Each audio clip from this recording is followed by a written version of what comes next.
தமிழ் உறவுகளுக்கு வணக்கம். ரொம்ப நாளாக கேட்கணும்னு நினச்சிக்கிட்டே இருந்தேன், கேட்கவும் மறந்துட்டேன். கொஞ்சம் எல்லாரும் சப்ஸ்கிரைப் பண்ணிடுங்க. வாங்க கதைக்கு போகலாம். அத்தியாயம் 1. அடர்ந்த மேற்கு தொடர்ச்சி மலைகளுக்கிடையே பலரிடம் சோடியம் விளக்குகளுடன் பிரகாசித்து கொண்டிருந்த பகிலகிரி விண்வெளி ஆராய்ச்சி மையம். இரவு 11 மணி. அந்த இரவு நேரத்தில் மையத்தின் சென்ட்ரல் லாபார்டரி என்று சொல்லப்படும் நவீன டெலஸ்கோப் அடங்கிய அந்த ரூமில் ஒரே பரபரப்பு.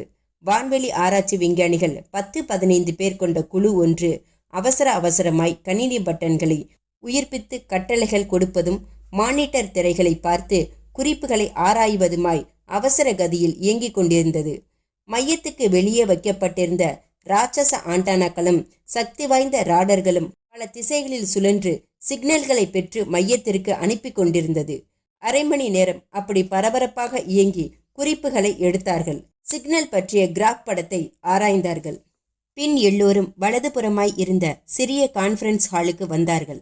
அங்கு தயாராய் வரவழைக்கப்பட்ட பத்திரிகை நிருபர்கள் காத்திருக்க பிரஸ் மீட்டிங் ஆரம்பமானது. தலைமை விஞ்ஞானி என சொல்லப்படும் சயின்டிஸ்ட் ஜெயதேவ் நடுநாயகமாக நின்று கொண்டு பேச ஆரம்பித்தார். டியர் ஃப்ரெண்ட்ஸ், கடைசியில் நாம எதிர்பார்த்த விஷயம் நடந்தே விட்டது. நம்மோட ராடர்களில் சரியா 10:25 மணிக்கு அது நடந்திருக்கு. அதோட சிக்னல்கள் துல்லியமாக பதிவாயிருக்கு. சயின்டிஸ்ட் சார், என்ன சொல்றீங்க? அதாவது சரியா 10:25 மணிக்கு நம்ம பூமிக்கு சம்பந்தமில்லாத வேற ஒரு பொருள், வேற்று கிரகத்திலிருந்து அனுப்பப்பட்ட ஏதோ ஒன்று நம்ம பூமியோட எல்லை பகுதிக்குள் நுழைஞ்சிருக்கு. அப்படியா? என்ன சொல்றீங்க? எஸ் ஃப்ரெண்ட்ஸ், வேற்று கிரகத்திலிருந்து பறக்கும் தட்டு போன்ற பொருளோ அல்லது வேற்று கிரக வாசியோ பூமிக்குள்ள நுழைஞ்சிருக்கிறதா எங்களோட ராடர் கருவி சிக்னல்கள் துல்லியமாக காட்டுது. என்ன சார் சொல்றீங்க? நீங்க சொல்றது அம்பளி மாமா கதை மாதிரில இருக்கு. துடுக்காய் ஒரு நிருபர் கேட்க கடகடவென சிரித்தார் ஜெயதேவ். நீங்க உண்மை புரியாம பேசுறீங்க, ஆனா என்கிட்ட எல்லாத்துக்கும் ஆதாரம் இருக்கு. இதோ பாருங்க, எங்களோட சக்தி வாய்ந்த மானிட்டர் கருவிகள் மூலம் கிடைச்ச ஃப்ரீக்வென்சி குறிப்புகள் என்றபடி ஜெயதேவ் தன் கையில் கொத்தாய் வைத்திருந்த பேப்பர் குறிப்புகளை உயர்த்தி காட்டினார். இதுல பாருங்க, அந்த புதிய பொருளோ அலைவரிசை என சொல்லப்படும் ஃப்ரீக்வென்சி, அதோட வேவ்லென்த் மதிப்பீடு என எல்லாம் பதிவாயிருக்கு. இதை கவனிச்சிங்கன்னா ஒரு பெரிய உண்மை உங்க எல்லோருக்கும் புரிஞ்சிடும். இதுல பதிவாயிருக்கிற அந்த உயிர் பொருளோட ஃப்ரீக்வென்சி வேறு, நம்ம மனிதனோட மிருகங்களோட ஃப்ரீக்வென்சி போல் இல்லாமல் வித்தியாசமா வினோதமா இருக்கு. அதனால நாங்க கண்டுபிடிச்சிருக்கிற இந்த விஷயம் அதிகாரப்பூர்வமான உண்மை. சார் கேளுங்க, அப்படி நீங்க சொல்ற அந்த வேற்று கிரகத்து பொருள் எந்த இடத்தில் பூமியில் இறங்கி இருக்குன்னு உங்களால கணிச்சு சொல்ல முடியுமா? தாராளமா, திட்டவட்டமா சொல்ல முடியாவிட்டாலும் குறிப்பா சொல்ல முடியும். இந்த ஆராய்ச்சி நிலையத்திலிருந்து 300 மைல் சுற்றளவில் அடர்ந்த மலைப்பகுதி ஒன்றில்தான் அந்த பொருளோ அல்லது அந்த வேற்று கிரக வாசியோ இறங்கி இருக்கணும். சயின்டிஸ்ட் சார், இன்னொரு கேள்வி கேளுங்க. அந்த வேற்று கிரகத்து வாசியால நம்மோட மனித குலத்திற்கு ஏதாவது ஆபத்து ஏற்படும்னு நீங்க நினைக்கிறீங்களா? தெரியல, நாம பொறுத்திருந்து தான் பார்க்கணும். ஒருவித இறுக்கத்தோடு சொன்ன ஜெயதேவ் முகத்தில் மெலிதாய் அந்த கலவரம் படர ஆரம்பித்திருந்தது. அத்தியாயம் 2. இருபுறமும் அடர்ந்த மரங்கள், பெரிய ஆளுயர செடிகள் உயர்ந்து சூரிய வெளிச்சத்தை இருளாக்கி கொண்டிருந்த மதிய நேரம். கரடு முரடான செம்மண் பாதையில் காட்டு பகுதியில் அவர்கள் சென்று கொண்டிருந்தார்கள். அவர்கள் 5 பேர். துருதுருவென விஜய் சாயலில் இருக்கும் மதன், திடகாத்திரமான கிஷோர், உறுதியான உடற்கட்டுடன் கிருபா என அழைக்கப்படும் கிருபாகரன், துள்ளும் இளமையுடன் 2 இளைஞிகள் ஷீலா, தீபிகா. முன்னால் விறுவிறுவென சென்று கொண்டிருந்த மதன் சற்றென்று நின்று திரும்பி பார்த்தான். என்ன மதன்? பின்னால் அவன் தோலை இடிக்காத குறையாய் வந்த கிஷோர் கேட்டான். பாதை கரெக்டா தெரியுமா? நம்ம சரியான வழியில தான் போறோமா? கிஷோர் தனது சின்ன தாடியை சொரிந்தபடி அவனை பார்த்தான். நல்லா தெரியும் மதன். இந்த செம்மண் பாதையை தாண்டினா அடர்ந்த சவுக்கு தோப்பு ஒன்று வரும். அதுக்கு பக்கத்துல ஒரு சின்ன அருவி இருக்கு. அதான் நம்ம டென்ட் அடிச்சு இளைப்பாற சரியான இடம். மதன் நடக்க ஆரம்பிக்க பின்னால் வந்த ஷீலாவும் தீபிகாவும் பரபரத்தார்கள். மதன், என்ன? நம்ம காலையிலிருந்து நடந்துகிட்டே இருக்கோம். இந்த அடர்ந்த காட்டு பகுதியில கிட்டத்தட்ட 10 கிலோமீட்டர் உள்ள வந்திருப்போம், அப்படிதானே? ஆமா, இன்னைக்கு இவ்வளவு போதும். காலெல்லாம் ஒரே வலி. நாம எங்கேயாவது இளைப்பாருவோமா? ஷீலா கேட்க பக்கத்தில் இருந்த தீபிகா பலமாக தலையாட்டினாள். ஆமா மதன், எனக்கும் அப்படிதான். கொஞ்சம் ரெஸ்ட் எடுக்கணும். உடம்பெல்லாம் ஒரே களைப்பு வலியுமா இருக்கு. கொஞ்சம் பொறுங்க எல்லோரும் என்றான் கிஷோர். பொறுக்கணுமா? என்ன சொல்ற? இதோ பாருங்க, நான் சொன்ன அடர்ந்த சவுக்குத்தோப்பு இத வந்துச்சு. இந்த சவுக்குத்தோப்பு வழியா உள்ளே 1 கிலோமீட்டர் நடந்தா அந்த சின்ன காட்டெருவியை நாம அடைஞ்சிடலாம். அதுதான் நம்ம டென்ட் அடிச்சு இளைப்பாற சரியான ஸ்பாட். அதனால கொஞ்சம் பொறுமையா சிரமத்தை பார்க்காம நாம நடப்போம். என்ன சொல்றீங்க? கிஷோர் இதை கேட்க நால்வரும் ஒருவரை ஒருவர் கண்ணை விரித்து பார்த்தனர். கிஷோர் சொல்வது சரிதான், நடப்போம். இந்த அலுப்புக்கு அருவி ஒண்ணுல குளிச்சாதான் உடம்புக்கு இதமா இருக்கும். சரி சரி, பேச்ச குறைச்சிட்டு விறுவிறுன்னு நடப்போம். சீக்கிரமா அந்த ஸ்பாட்டுக்கு இருட்டுறதுக்குள்ள நாம போயாகணும். 5 பேரும் அதற்கு பின் எதுவும் பேசாமல் விரைசலாய் நடக்க ஆரம்பித்தனர். கரடுமுரடான கற்கள், காட்டு முள் செடிகள் எல்லாவற்றையும் திடமான பூட்ஸ் கால்களால் அழுத்தி வேகத்துடன் கடந்தனர். மேலும் 10 நிமிடம் சென்றிருக்க இப்போது சவுக்கு தோப்பின் உட்புறமாய் வந்தாயிற்று. சுற்றிலும் அடர்ந்த சவுக்கு மரங்கள், காட்டுப்பூச்சிகளின் கத்தல்கள், வண்டுகளின் வினோத ரிங்காரங்கள், அடிக்கும் பேய் காற்றில் கிளைகளின் உரசல்களால் எழும் கடகட சத்தங்கள். அப்போதுதான் சற்றும் முற்றும் பார்வையை திருப்பி பார்த்து கொண்டிருந்த மதன் அதை கவனித்தான். வலது புறமாய் சற்று தள்ளி பெரிய மரம் ஒன்று இருக்க, அந்த மரத்தடியில் வெண்தாடியுடன் ஜடாமுடியுடன் முனிவர் போல் ஒரு ஆசாமி. அங்க பாருங்க! மதன் கை காட்ட எல்லோரும் பார்வையை ஒட்டியவர்கள் அப்படியே அதிர்ந்தனர். இந்த அடர்ந்த காட்டுக்குள் இவர் எப்படி தனியா? ஆச்சரியமா இருக்கு. முனிவர் மாதிரி கண்களை மூடி தவம் பண்ணிக்கிட்டு இருக்காரு பாரு. வாங்க பக்கத்தில் போய் பார்ப்போம். 5 பேரும் கீழே கிடந்த சருகு குவியல்களில் கால்களை மெல்ல வைத்து ஓசைப்படாமல் நடந்தனர். முனிவரை மெல்ல நெருங்கினர். முனிவரை நெருங்கி உற்று பார்த்தனர். காவி உடை சாமியார் போல் தோற்றத்தில் கண்களை இறுக மூடி நிஷ்டையில் இருப்பது போல் அவர் உட்கார்ந்திருந்தார். முன்னால் சிறு குவளை ஒன்றில் தண்ணீர் வைக்கப்பட்டிருந்தது. எல்லோரும் என்ன செய்யவென்று அவரையே உற்று பார்த்து கொண்டிருக்க, கிருபாகரன் பொறுக்க முடியாதவனாய் 2 அடி முன்னால் சென்றான். சாமி என குரல் எழுப்பினான். கிருபாகரனின் உரத்த குரல் சாமியாரின் நிஷ்டையை கலைத்தது. படக்கென இமைகளை விரித்து கண்களை திறந்தார். உள்ளே இரத்த சிவப்பில் மின்னும் கரிவிழிகள். அந்த விழிகளால் எரித்து விடுவது போல் கிருபாகரனை பார்க்க கிருபாகரன் தன்னை அறியாமல் கை கூப்பினான். சாமி, உங்க தவத்தை கலைச்சதுக்கு மன்னிச்சிருங்க. நாங்க 5 பேரும் காலேஜ் ஸ்டூடெண்ட்ஸ். மேற்கொண்டு கிருபாகரன் சொல்வதற்குள் சாமியார் கைகளை உயர்த்தினார். தெரியும், இந்த காட்டுல உள்ள அபூர்வ மூலிகை செடிகளை பத்தி ஆராய்ச்சி பண்ண வந்திருக்கீங்க, அப்படிதானே? ஆமா. உன்னோட பேரு கிருபாகரன். அதோ அந்த ஹிப்பி தலைக்காரன் பேரு கிஷோர். அந்த ஒல்லியானவன் பேரு மதன். 2 பொண்ணுங்க, தீபா, ஷீலா. விவரம் போதுமா? சாமியார் கேட்க அப்படியே அதிர்ந்து போனவர்களாய் 5 பேரும் திகைத்தனர். சாமி, எப்படி சாமி நீங்க எங்க பேரை எல்லாம் கரெக்டா சொல்றீங்க? சாமியார் கடகடவென சிரித்தார். பெயர் என்ன? இருங்க, உங்க ஜாதகத்தையே விளக்கமா சொல்றேன் என்றபடி தன் முன் கிடந்த சோழிகளை எடுத்தார். கைகளில் வைத்து குலுக்கிக் கொண்டே கண்களை மூடி மந்திரம் போல் எதையோ முணுமுணுத்தார். சோழிகளை அப்படியே தரையில் வீசினார். குனிந்து சோழிகளின் நிலையை கூர்ந்து கவனித்தார். அவர் முகம் மாறி மெல்ல இறுக ஆரம்பித்தது. நீங்க இந்த காட்டுக்கு வந்தது பெரிய தப்பு. பெரிய தப்பா? ஆமா, ஆபத்து உங்களை சூழ்ந்திருக்கு. ஆபத்தா? உயிருக்கே ஆபத்தான இக்காட்டில் நீங்கள் மாட்டியிருக்கிறீர்கள். உங்களை யாராலும் காப்பாற்ற முடியாது. என்ன சொல்றீங்க? ஆமா, நீங்க இந்த காட்டுல உயிரை விட்டு பிணமாகணுங்கிறது உங்க விதி. சாமி, சும்மா உளராதீங்க. மதன் கோபமாய் கண்களை உருட்டினான். சாமியார் பதட்டப்படாமல் சாந்தமாய் கைகளை உயர்த்தினார். நான் உளரல, நடக்க போற விஷயங்களைத்தான் சொல்றேன். மேலும் சொல்லுங்க சாமி. இதுக்கே இப்படி அதிர்ச்சி ஆகிற நீங்க நான் சொல்ல போற இன்னொரு விஷயத்தையும் கேட்டா அப்படியே அதிர்ச்சி ஆயிடுவீங்க. அப்படியா? அது என்ன? உங்க 5 பேர்ல 4 பேர் தான் உயிரை விட போறீங்க. ஒரு ஆள் மட்டும் உயிரோட இருப்பான். அது ஏன் தெரியுமா? ஏன், நீங்களே சொல்லுங்க. உங்க 4 பேரையும் கொல்ல போறதே அவன்தான். உங்க 4 பேரையும் கொன்னுட்டு அவன் மட்டும் உயிரோட இந்த காட்டுல இருந்து திரும்பி போக போறான். சாமியார் சொல்ல கிருபாகரன் கடகடவென சிரிக்க ஆரம்பித்தான். சாமியார் கோபமாய் கண்களை உருட்டி அவனை முறைத்தார். உஷ், சிரிக்காதீங்க. நான் சொல்றது நடக்க போற உண்மை. உங்க 5 பேர்ல ஒருத்தன் தான் கொலையாளி. அவன்தான் மீதி 4 பேரையும் கொல்ல போறான். அத்தியாயம் 3. மைசூர் ஊட்டி மலைப்பாதை.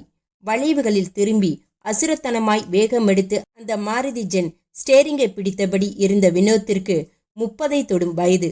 உடற்பயிற்சியாலும் அளவான உணவு பழக்கங்களாலும் முறுக்கேறிய உடம்பு, சீராக வளர்ந்து வெட்டப்பட்ட சுருள் முடி, அகன்ற நெற்றிக்கு கீழே ஆளை ஊடுருவும் பார்வை, அளவான புன்னகை சிந்தும் உதடுகளுக்கு மேல் அடர்த்தியான மீசை எல்லாவற்றுக்கும் மேல் கல்யாணம் முடிந்து 3 நாள் ஆன புது மாப்பிள்ளை. ஹனிமூனுக்காக அவன் தோளில் சாய்ந்து நெஞ்சில் கை போட்டு அணைத்திருக்கும் முன்னாள் காதலியும் தற்போதைய புது மனைவியுமான கவிதா நிஜமாகவே ஒப்பனை இல்லாமல் பேரழகியாய் தங்க நிற அழகில் ஜொலித்து கொண்டிருந்தாள். அவளை ஓரக்கண்ணால் பார்த்து ரசித்தபடியே வண்டியை ஓட்டி கொண்டிருந்தான் வினோத். வினோத்தின் நெஞ்சு சுருள் முடிகளை நீவி கொண்டிருந்த கவிதா நிமிர்ந்தாள். வினோத், சொல்லு, நாம நினைச்சோமோ இப்படியெல்லாம் நடக்கும்னு. இப்படியெல்லாம்னா எதை சொல்ற? நம்மளோட கல்யாணத்தை தான். நம்மளோட காதலுக்கு நம்ம 2 பேர் வீட்லேயும் எவ்வளவு எதிர்ப்பு காட்டினாங்க. கடைசியில நம்மோட பிடிவாதமும் தீவிர காதலும் தான் அவங்க மனசை மாத்தி இருக்கு. அது மட்டும் இல்ல கவிதா, இன்னொன்றும் இருக்கு. இன்னொன்றா? ஆமா, விதி. பிரம்மன் படைச்ச அழகு சிலையாக நீ எனக்கு தான் விதி இருக்கு. அதை மீறி யாரும் எந்த குட்டிக்கரணம் போட்டாலும் நடக்காது. விதிதான் ஜெயிக்கும். அப்படியா? என்ன அப்படியான்னு வாய் பிளக்கிற? முதல்ல கொடுக்க வேண்டியதை கொடு. கொடுக்க வேண்டியதா? என்னது? புரியலையே. புரியலையா? உன்னை ஒவ்வொரு முறையும் அழகு சிலையே, ரதியே, மன்மத ராணியேன்னு விதவிதமா புகழ்வேன். நீயும் அப்படி புகழும் போதெல்லாம் ஒரு கிக்கான முத்தம் உதட்டுல கொடுக்கணும்னு கண்டிஷன் போட்டுட்டேன்னு மறந்துட்டியா? சி. கவிதா கண்ணம் சூடேறி சினுங்களாய் முகத்தை திருப்ப டக்கென குனிந்தான் வினோத். நீ கொடுக்காட்டியும் என்ன, நான் கொடுக்கிறேன் என்றபடி அவளது சிவந்த கன்னத்தில் கசக்கென இதழ்களை பதித்தான். ஐயோ, ரோட்டை பாருங்க. வண்டியில டிரைவிங் பண்ணும்போது இப்படியெல்லாம் செய்யக்கூடாது. எனக்கு உங்க டிரைவிங்கை பார்த்து பயமா இருக்கு. அப்படியா? உங்க ஸ்பீடை பாருங்க. Over speed. 120ல போறீங்க. போதுமா? இன்னும் கூட்டட்டுமா? சொல்லிய வினோத் போலியாய் ஆக்சிலேட்டரை அதிகமாக்குவது போல் செய்ய கவிதா பதற்றத்துடன் அவன் கைகளை அழுத்தினாள். ரிஸ்க் வேண்டாம், மெதுவாகவே போங்க ப்ளீஸ் வினோத். ஓகே, அம்மாவின் உத்தரவு கீழ்ப்படுகிறேன். வினோத் வேகத்தை குறைத்தான். போதுமா மேடம்? போதும் என்று கைகளை கூப்பி சிரித்த கவிதா வினோத் என்றாள். என்ன, 2 புறமும் பாருங்க, ஒரே அடர்ந்த மரங்கள், ஆளுயர முட்செடிகள், சரியான காட்டுப்பகுதி மாதிரி இருக்கு. மாதிரி இல்ல கவிதா, காட்டுப்பகுதியே தான். Bandipur forest area. அப்போ ஊட்டி? அது இன்னும் 90 கிலோமீட்டர் போகணும். ஃபாரஸ்ட் ஏரியானா மிருகங்கள் இருக்குமா? கண்டிப்பா. என்னால நம்ப முடியல. என்னால நம்ப முடியுது. எப்படி? வினோத் திரும்பி அவளை குறும்பாய் பார்த்தான். என் பக்கத்திலேயே காஞ்சிபுர சேலையை கட்டிக்கிட்டு அழகான குரங்கு ஒன்று உட்கார்ந்திருக்கே. கவிதா புரியாமல் விழித்தாள். புரிந்ததும் அவன் விழாவில் குத்தினாள். Hey you Vinod, be serious. Okay, I am serious. நான் கேட்கறதுக்கு பதில் சொல்லுங்க. கேளு. நிஜமா இங்க வனவிலங்குகள் உண்டா? நாம பார்க்க முடியுமா? நிஜமா உண்டு, ஆனா நம்ம பார்க்க முடியாது. அதான் ஏன்னு கேட்கிறேன். ஏன்னா இது காட்டோட ஆரம்ப பகுதி தான். மிருகங்களை பார்க்கணும்னா நாம கொஞ்சம் இன்டீரியரா போகணும். இன்டீரியர்னா கொஞ்சம் காட்டுக்குள்ள அடர்ந்த உட்பகுதிக்கு போகணும். அப்ப போங்களேன். என்னது? என்ன சொல்ற? கொஞ்சம் இந்த காட்டோட உட்பகுதிக்கு போய் பாப்போன்னு சொல்றேன். நிஜமாவா சொல்ற? வினோத் திரும்பி அதிசயமாய் அவளை பார்க்க கவிதா சிரித்தாள். எதுக்கு நான் சொன்னதுக்கு திகச்சு பாக்குறீங்க? கவிதா, எனக்கு ஆச்சரியமா இருக்கு. என்ன ஆச்சரியம்? உனக்கு இவ்வளவு போல்ட்னஸ் இருக்குன்னு நான் நினைக்கவே இல்லை. Really I appreciate you. இப்படித்தான் எந்த விஷயத்திலும் தைரியமா தெரிஞ்சுக்கிற ஆர்வத்தோட இருக்கணும். அப்ப உங்களுக்கு இதெல்லாம் ஆர்வம் உண்டா? கண்கள் படபடக்க கேட்டவளை கைகளை தட்டியபடி பார்த்தான் வினோத். எனக்கு ஆர்வம் மட்டுமில்ல, பயங்கர ஆசையும் உண்டு. ஆள் அரவமில்லாத அடர்ந்த காட்டுக்குள் போய் அந்த இயற்கை சூழ்நிலையை ஆசை தீர அனுபவிக்கணும்னு ரொம்ப ஆசைப்பட்டிருக்கிறேன். அப்போ முதல்ல வண்டியை திருப்புங்க, காட்டுக்குள்ள விடுங்க. கவிதா சொல்ல வினோத் பரபரவென ரோட்டை பார்த்தவன் முகம் மலர்ந்தான். கவிதா, என்ன? அதோ அந்த ஒத்தையடி செம்மண் பாதை ஒன்று தெரியுது. அது வழி போனா காட்டோட உட்பகுதி அடைஞ்சிடலாம்னு நினைக்கிறேன். போகலாமா? போவோம். கவிதா சொல்ல வினோத் வண்டியை திருப்பி குறுகலான அந்த செம்மண் பரப்பில் நுழைந்தான். ஆக்சிலேட்டரை மெல்ல அழுத்தி மிதமான வேகத்தில் செலுத்தினான். உள்ளே செல்ல செல்ல அடர்ந்த மரங்கள், ஆளுயர காட்டுச் செடிகள், மூலிகைச் செடிகளின் நறுமண வாசனைகள் என ஒவ்வொன்றாய் தோன்றி காட்டுச் சூழ்நிலையை உணர்த்தியது. ஒரு குறிப்பிட்ட தூரம் சென்றதும் பாதை முடிவடைவது போல் தெரிய வினோத் வண்டியை நிறுத்தினான். காரில் இருந்தபடியே இருவரும் பார்த்தார்கள். நெருக்கமான சவுக்கு மரங்கள், வெளிச்சத்தை விழுங்கியபடி மெல்லிய இருள், வேக வேகமாய் காற்றில் அசைந்து உராயும் மரக்கிளையும், காற்று பூச்சியின் வினோத சத்தங்கள், குவிந்து கிடக்கும் சருகு குவியல்கள், நிலவிய அடர்ந்த காட்டுச் சூழ்நிலையை கண்டு பிரமித்து இருவரும் வியப்பாய் பார்த்து கொண்டிருந்த கவிதா பரபரப்பானாள். வினோத், என்ன கவிதா? அதோ பாருங்க, ஒளிவட்ட மாதிரி ஏதோ ஒன்று தெரியுது. வினோத் கவிதா காட்டிய திசையில் பதட்டமாய் பார்த்தான். ஆமா, என்ன இது ஒளிவட்டம்? மிரட்சியோடு இருவரும் திகைக்க ஆரம்பித்தனர். அத்தியாயம் 4. சாமியார் சொன்னதை கேட்டு 5 பேரும் அப்படியே அதிர்ந்து சம்பித்தனர். என்ன சாமி சொல்றீங்க? நீங்க இங்க வந்த நேரம், கிரகங்களோட நிலை, இதையெல்லாம் வச்சுதான் சோழிகளை போட்டேன். சோழிகளோட எண்ணிக்கையை வச்சுதான் இந்த உண்மையை கண்டுபிடிச்சேன். அப்ப எங்க 5 பேர்ல 4 பேர் செத்துருவோமா? கண்டிப்பா. அதுவும் இயற்கையா இல்லாம கொடூரமான மரணமா? இப்படி உங்களை கொடூரமா கொல்ல போகிற கொலையாளியும் உங்க கூடவே தான் இருக்கான். என்ன சாமி குழப்புறீங்க? குழப்பல, உண்மையை தான் சொல்றேன். உங்க 5 பேர்ல ஒருத்தனுக்கு வஞ்சம் படைச்ச மனசு, அவன்தான் உங்களை கொல்ல போறான். 5 பேரும் திடுக்கிட்டு ஒருவரை ஒருவர் பார்த்தனர். கிஷோர் விறுவிறுவென கோபமாய் முன்னாள் சாமியார் பக்கம் வந்தான். அது யாரு சாமி? அது சொல்லுங்க. அவன் யாருன்னு எனக்கு தெரியும். ஆனா நான் சொல்ல மாட்டேன். சொல்ல மாட்டீங்களா? ஆமா, விதி பலனை தெரிஞ்சுக்கத்தான் நம்மால முடியும். அதை நடக்க விடாம நாம தடுக்க முடியாது. அப்படி செஞ்சா தெய்வ குத்தமா அது ஆகி நம்மை பழி வாங்கிடும். அட, இது என்ன புதுரா சொல்றீங்க? நாங்க நம்ப மாட்டோம். நீங்க நம்ப வேண்டாம். ஆனா நான் சொன்ன விஷயங்கள் அத்தனையும் நடக்க போறது. அதை யாராலும் மாத்த முடியாது. அப்போ எங்க 5 பேர்ல 4 பேரும் சாக போறோம், அப்படித்தானே உங்க கருத்து? ஆமா, நீங்க சொல்றது கண்டிப்பா நடக்காது சாமி. ஏன்னா நாங்க 5 பேரும் ஃப்ரெண்ட்ஸ், உயிருக்கு உயிரான நண்பர்கள். கிஷோர் ஆத்திரமாய் சொல்ல, சாமியார் தனது வெண்தாடியை வருடியபடி கடகடவென சிரித்தார். என்ன சாமி சிரிக்கிறீங்க? நான் சொல்றதை நம்புறதும் நம்பாததும் உங்க இஷ்டம். சாமியார் அதற்கு மேல் ஒன்றும் பேசாதவராய் எழுந்து கொண்டார். தனது தோல்பை உடைமைகளையும் குவளை தண்ணீரையும் எடுத்துக்கொண்டு கிளம்ப ஆயத்தமானார். சாமி, எங்க போறீங்க? கேட்ட கிஷோரை சிரிப்பு மாறாமல் பார்த்தார் சாமி. நான் அமைதியா ஆள் அரவமில்லாத சூழ்நிலையில்தான் இருப்பேன். தவம் பண்ணுவேன். இங்க நீங்க வந்து சலனப்படுத்திட்டீங்க. அதனால காட்டோட உட்பகுதிக்கு போய் என்னோட பணிகளை தொடர போறேன். சொல்லியபடி அவர்களது பதிலுக்கு காத்திராமல் விறுவிறுவென நடக்க ஆரம்பித்தார் சாமியார். 5 பேரும் அவர் போவதையே வெறுத்தபடி பார்த்தனர். சாமியார் தூரமாய் மரங்களுக்கிடையே சென்று மறைந்து விட்டார். ஆனால் திகைத்து போய் அதிர்ச்சியில் உறைந்தது போல் 5 பேரும் மௌனமாய் கொஞ்ச நேரம் அப்படியே இருந்தனர். மதன் எரிச்சலான முகத்துடன் மௌனத்தை கலைத்தான். டியர் ஃப்ரெண்ட்ஸ், யாரும் பயப்பட வேண்டாம். அந்த சாமியார் குடுகுடுப்பைக்காரன் மாதிரி எதையோ கதை விட்டுட்டு போறான். யாரும் அவர் பேச்சை நம்பாதீங்க, பொருட்படுத்தாதீங்க. மதன் பேச்சை அவசரமாய் இடைமறித்தாள் ஷீலா. அப்படி சொல்லாத மதன், அந்த சாமியார் சொல்றது நம்பும்படியாகத்தான் இருக்கு. நம்பும்படியா? எதை வச்சு சொல்ற? ஷீலா கைகளை பரபரவென தேய்த்து கொண்டு எல்லோரையும் பார்த்தாள். ஒரு விஷயத்தை யோசித்து பாருங்க. நாம யாரு என்னன்னு சாமியாருக்கு கொஞ்சமும் தெரியாது. ஆனா நம்ம பார்த்த மாத்திரத்திலேயே நாம யாரு, நம்மோட பேரு என்ன, நாம எதுக்காக வந்திருக்கோம்னு தெளிவா சொல்லிட்டாரு. அதையெல்லாம் சாமியார் அவரோட அபூர்வ சக்தியால் தான் கண்டுபிடிச்சு சொல்லியிருக்காரு. அதை வச்சு பார்க்கும்போது அவர் சொன்னது இதுவும் ஏன் உண்மையாக இருக்கக்கூடாது?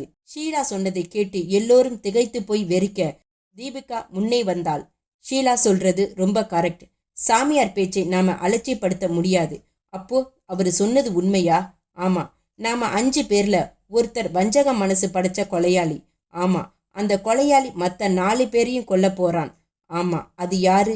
அதைத்தான் நாம கண்டுபிடிக்கணும். அதுவரை எதுவும் பேசாமல் கவனித்து கொண்டிருந்த கிஷோர் நிமிர்ந்தான். அந்த கொலையாளி யாருன்னு நான் சொல்லட்டா? என்னது, உனக்கு தெரியுமா? ஆமா, அது யாரு? சொல்லு சொல்லு. வேறு யாரும் இல்லை, நான் தான் உங்க 4 பேரையும் கொல்ல போறேன்.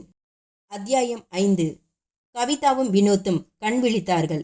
கண்களை அகல விரித்து இருவரும் ஒருவரை ஒருவர் உற்று பார்த்தார்கள். வித்தியாசமான அனுபவம், புதுசா இருக்குதானே? ஆமாம், எனக்கும் தான். இருவரும் ஒருவரை ஒருவர் ஆச்சரியமாக தொட்டு பார்த்தார்கள். எல்லாமே வினோதம்தான் பாரு. பேசுற பேச்சும் மொழி கூட புரியுது. ஆமா ஆமா, சரி சொல்லு வினோத், இப்ப நாம என்ன செய்யணும்? ஊட்டிக்கு போறோமா இல்லையா? போக வேண்டாம் கவிதா. ஆனா சொல்லு. ஊட்டியின் முக்கிய பிரமுகர்களை இங்க வரவழைக்கணும். எதுக்கு வினோத்? எல்லாம் நம்ம விஷயத்துக்காகத்தான். நாம கூப்பிட்டா அவங்க வருவாங்களா? இல்லாட்டி நாம வரவழைப்போம். அப்படி வரவழைச்சி நமக்குன்னு ஒரு சரியான இடத்தை தேர்ந்தெடுத்து அங்க அவங்களை கூட்டிட்டு போவோம். சரி, கூட்டிட்டு போய் என்ன செய்வோம்? என்ன செய்ய போறோம்? வேற என்ன, கொலைதான். சைலண்டா தான். சொல்லியபடி விஷமமாய் சிரிக்க ஆரம்பித்தான் வினோத். அத்தியாயம் 6. கிஷோர் அமைதியாய் சொல்ல 4 பேரும் பயங்கரமாய் திடுக்கிட்டனர். ஏய், நீ என்ன சொல்ற? அந்த கொலையாளி நீயா? ஆமாம், நானே தான். கிஷோர் கடகடவென சிரிக்க ஆரம்பித்தான். பின் டக்கென சிரிப்பை நிறுத்திவிட்டு எரிச்சலாய் அவர்களை பார்த்தான். முட்டாள்களா, உங்களுக்கு கொஞ்சமாவது அறிவு இருக்கா? என்ன சொல்ற கிஷோர்? அந்த சாமியார் தான் கிறுக்கன் மாதிரி ஏதாவது சொன்னான்னா நீங்களும் அதை நம்பிட்டு குழம்புறீங்களே. ஒரு விஷயத்தை நீங்க யோசிச்சு பார்த்தீங்களா? என்ன விஷயம் கிஷோர்? அந்த சாமியார் சொல்ற மாதிரி நமக்குள்ள ஒரு கொலையாளி இருக்கான்னு வச்சுக்குவோம். அவன் எதுக்காக மற்ற 4 பேரை கொல்லணும்? அதனால அவனுக்கு என்ன லாபம் கிடைக்க போகுது? அதை யோசிச்சு பாருங்க. ஆமா கிஷோர், சொல்ற ஆங்கிள் கூட கரெக்டு தான். கிருபாகரன் தாடைகளை தேய்த்தபடி முன்னால் வந்து கிஷோரின் தோள்களை தட்டினான். மதனும் தலையை வேகமாய் அசைத்தபடி கிஷோர் பக்கம் வந்தான். கிஷோர், சொல்லு, நீ சொல்றது சரி. நாம கொலை செய்ய எந்த அவசியமும் இல்ல, நமக்கு எந்த மோட்டிவும் இல்ல. எக்ஸாக்ட்லி மதன். ஆனா நீ இன்னொரு ஆங்கிள் திங்க் பண்ணி பாரு. இன்னொரு ஆங்கிள்னா, நம்ம 5 பேரும் கொலையாளியா இல்லாம 6வது நபர் கொலையாளியா இருந்தா? 6வது நபரா?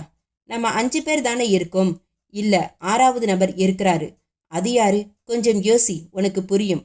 மதன் நெற்றியை சுருக்கியவன் மின்னலாய் நிமிர்ந்தான். யூ மீன் அவர் சாமியார்?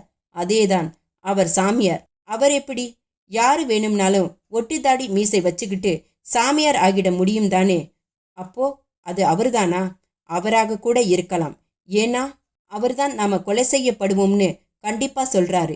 ஷீலாவும் தீபிகாவும் அதிர்ச்சியோடு முன்னால் வந்தனர். அப்போ அவரு போலி சாமியாரா?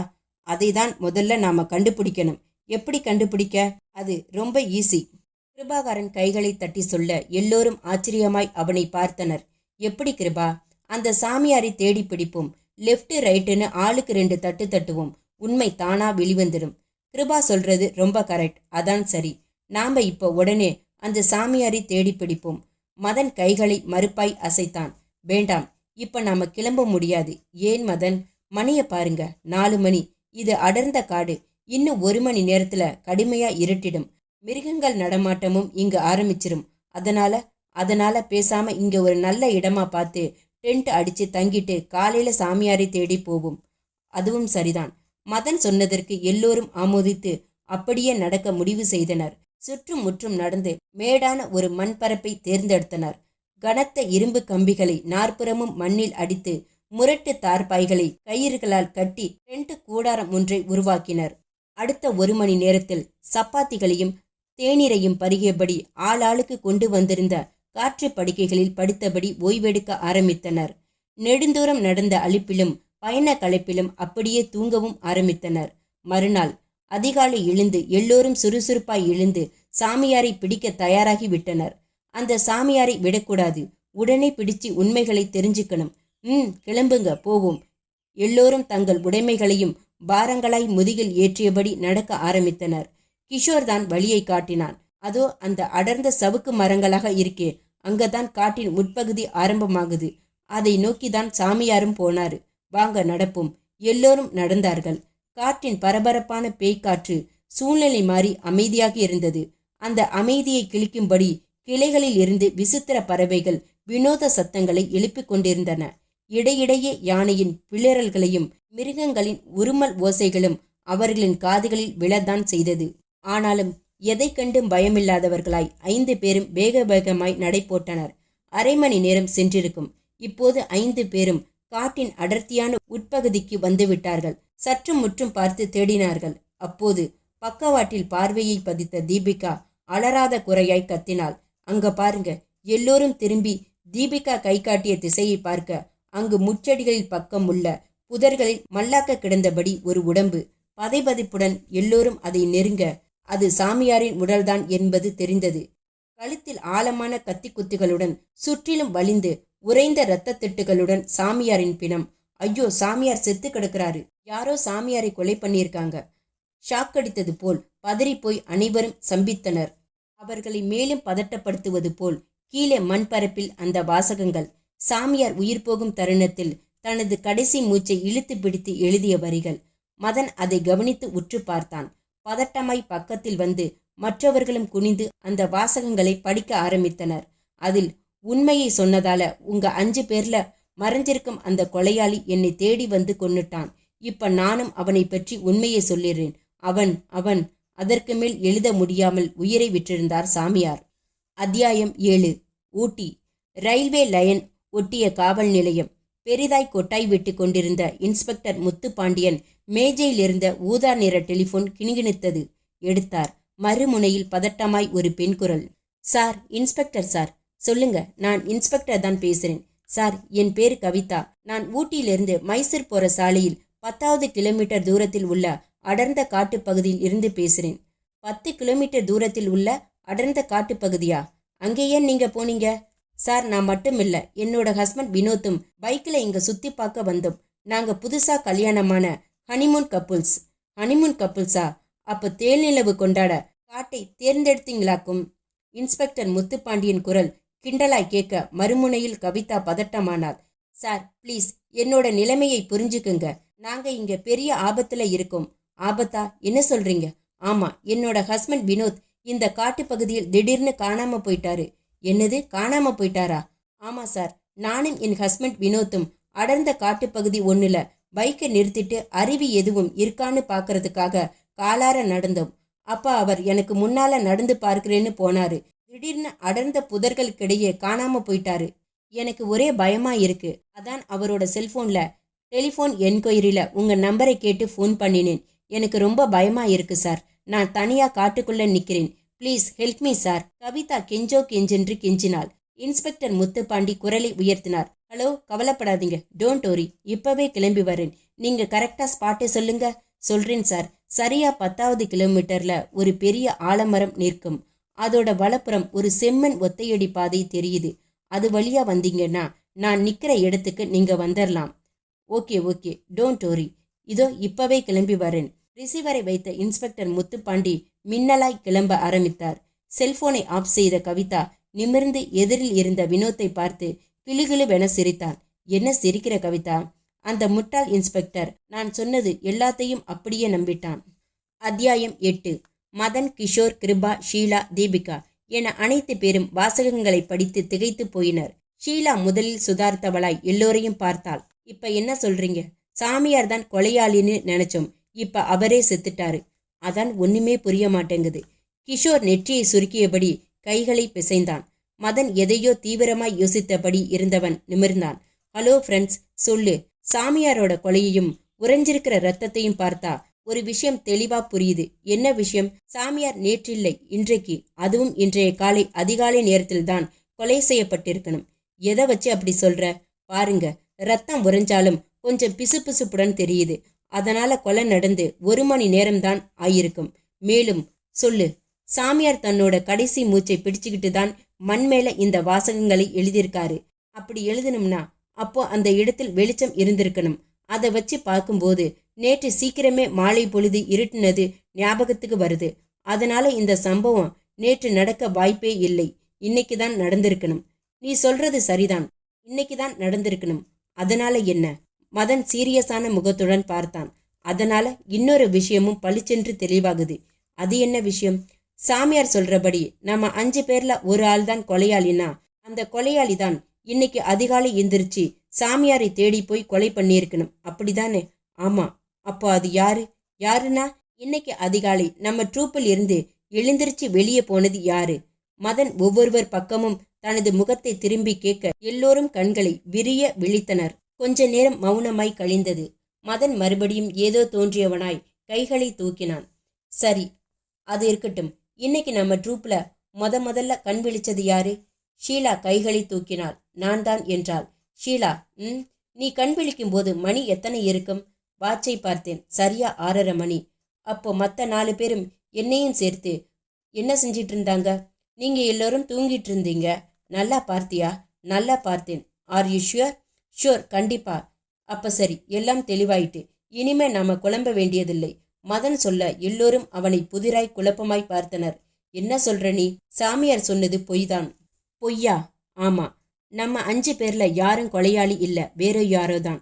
வேற யாரோன்னா ஸ்டெப் பை ஸ்டெப்பா யோசிச்சு பாருங்க, எல்லாம் தெளிவா புரியும். மதன் சொல்ல மறுபடியும் எரிச்சலாகி எல்லோரும் அவனை பார்த்தார்கள். எங்களுக்கு புரியல, நீயே விளக்கமா சொல்லு. சொல்றேன். முதல் விஷயம், இந்த சாமியார் கொலை இது இன்னைக்கு அதிகாலையில் தான் நடந்திருக்கு. ஆனா ஷீலா சொல்றதை வச்சு பார்த்தா அதிகாலை 6 மணிக்கு நாம எல்லோரும் டென்ட்ல தூங்கிட்டு இருந்திருக்கோம். அதனால நம்ம 5 பேர்ல யாரும் கொலையாளி இல்ல. மதன் முடிக்க கிருபா முன்னால் வந்தான். அப்ப அது யாரு? சாமியாருன்னு நாம சந்தேகப்பட்டோம். ஆனா இப்ப அவரே அநியாயமா செத்து கிடக்குறாரு. நீ சொல்றது சரி கிருபா. ஆனா சாமியார் ஏன் சாகணும்? அதை யோசிச்சு பாரு. ஆமா, அவர் ஏன் சாகணும்? அவரை யாரோ வேணும்னே கொலை பண்ணியிருக்காங்க. அந்த கொலையாளிக்கு சாமியாரையும் தெரிஞ்சிருக்கு. நாம 5 பேர் காட்டுக்கு வந்திருக்கிறதும் தெரிஞ்சிருக்கு. அதனால தான் அவன் சாமியாரை கொன்னுட்டு மணலில் சாமியார் எழுதின மாதிரி வாசகங்களை எழுதிட்டு போயிருக்கான். தீபிகா சட்டென்ன முன்னால் வந்தாள். இந்த சாமியார் கொலையை வச்சு பார்க்கும்போது ஒரு விஷயம் தெளிவா புரியுது. என்ன? நாம 5 பேருக்கும் ஏதோ விபரீதம் நடக்க போகுது.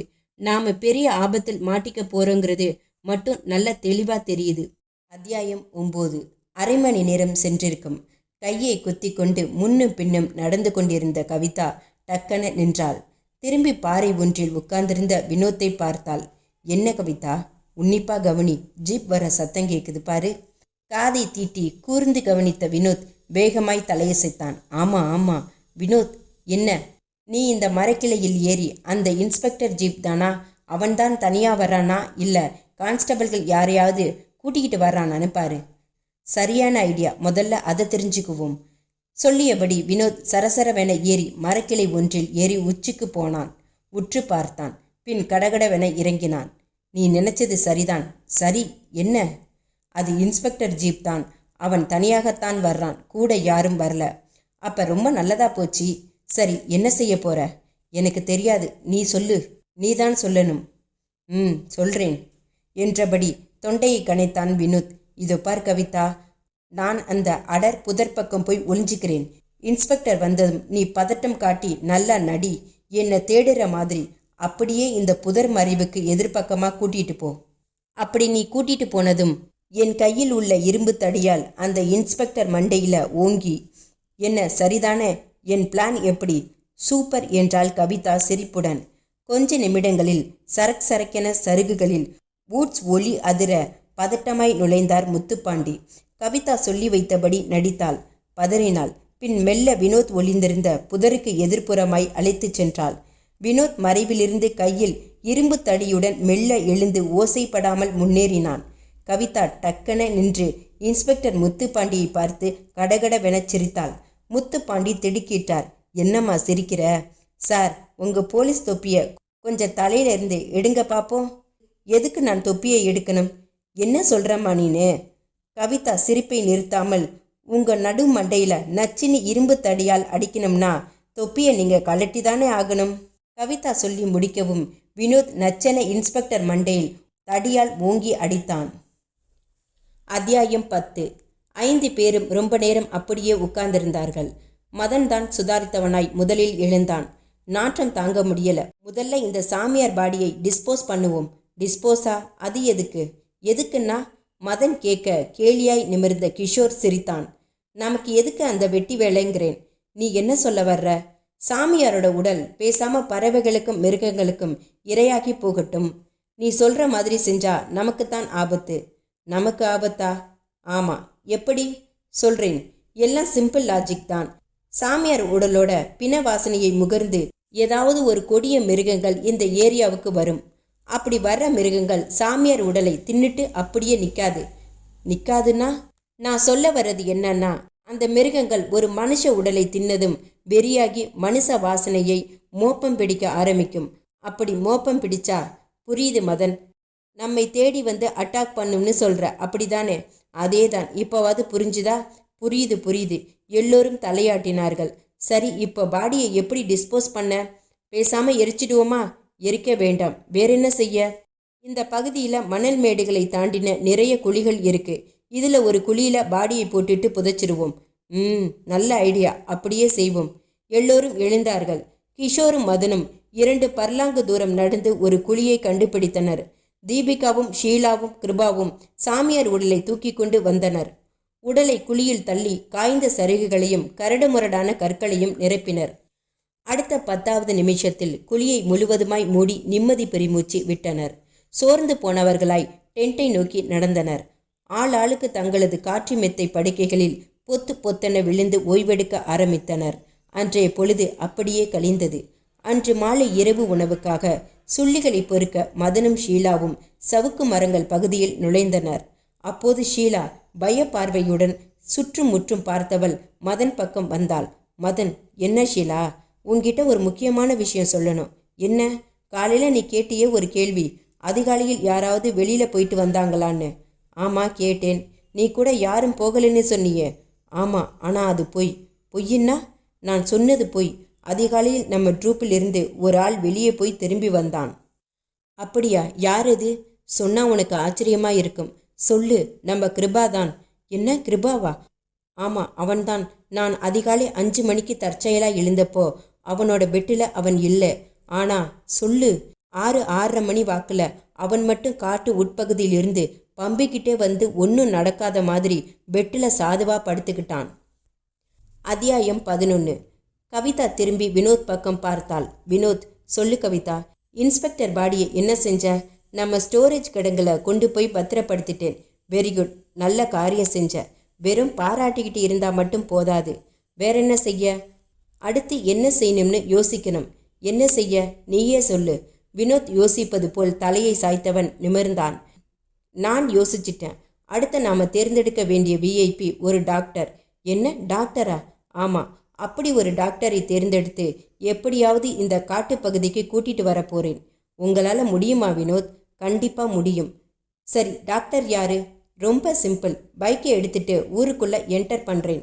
எதிரில் தென்படுகிற முதல் கிளினிக்கில் நுழைஞ்சி ஒரு விஐபி டாக்டரை பிடிக்கிறேன். வினோத் சொல்ல சொல்ல கவிதா பலமாய் தலையாட்டினாள். சரி, ஓகே வினோத், ஆனால் ஒரு கண்டிஷன். சொல்லு. இந்த வாட்டி என் முறை. என் முறைனா டாக்டரை நான் தான் கொல்லுவேன். அத்தியாயம் 12.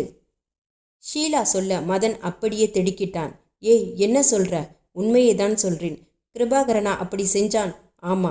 இதை ஏன் நீ அப்பவே எல்லோர் முன்னிலையிலும் சொல்லல? எல்லாம் காரணமாகத்தான்.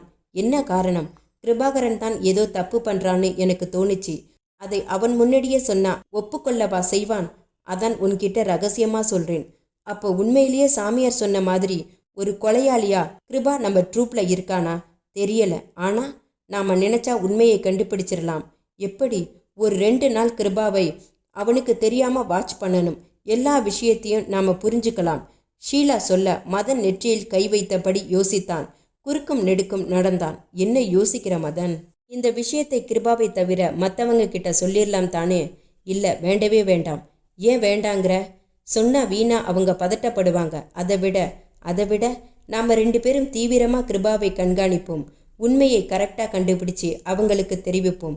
சரி, அப்படியே செய்வோம். அப்புறம் சொல்லு. சமீப காலமாகவே கிருபாவோட நடவடிக்கைகள் சரியில்லை.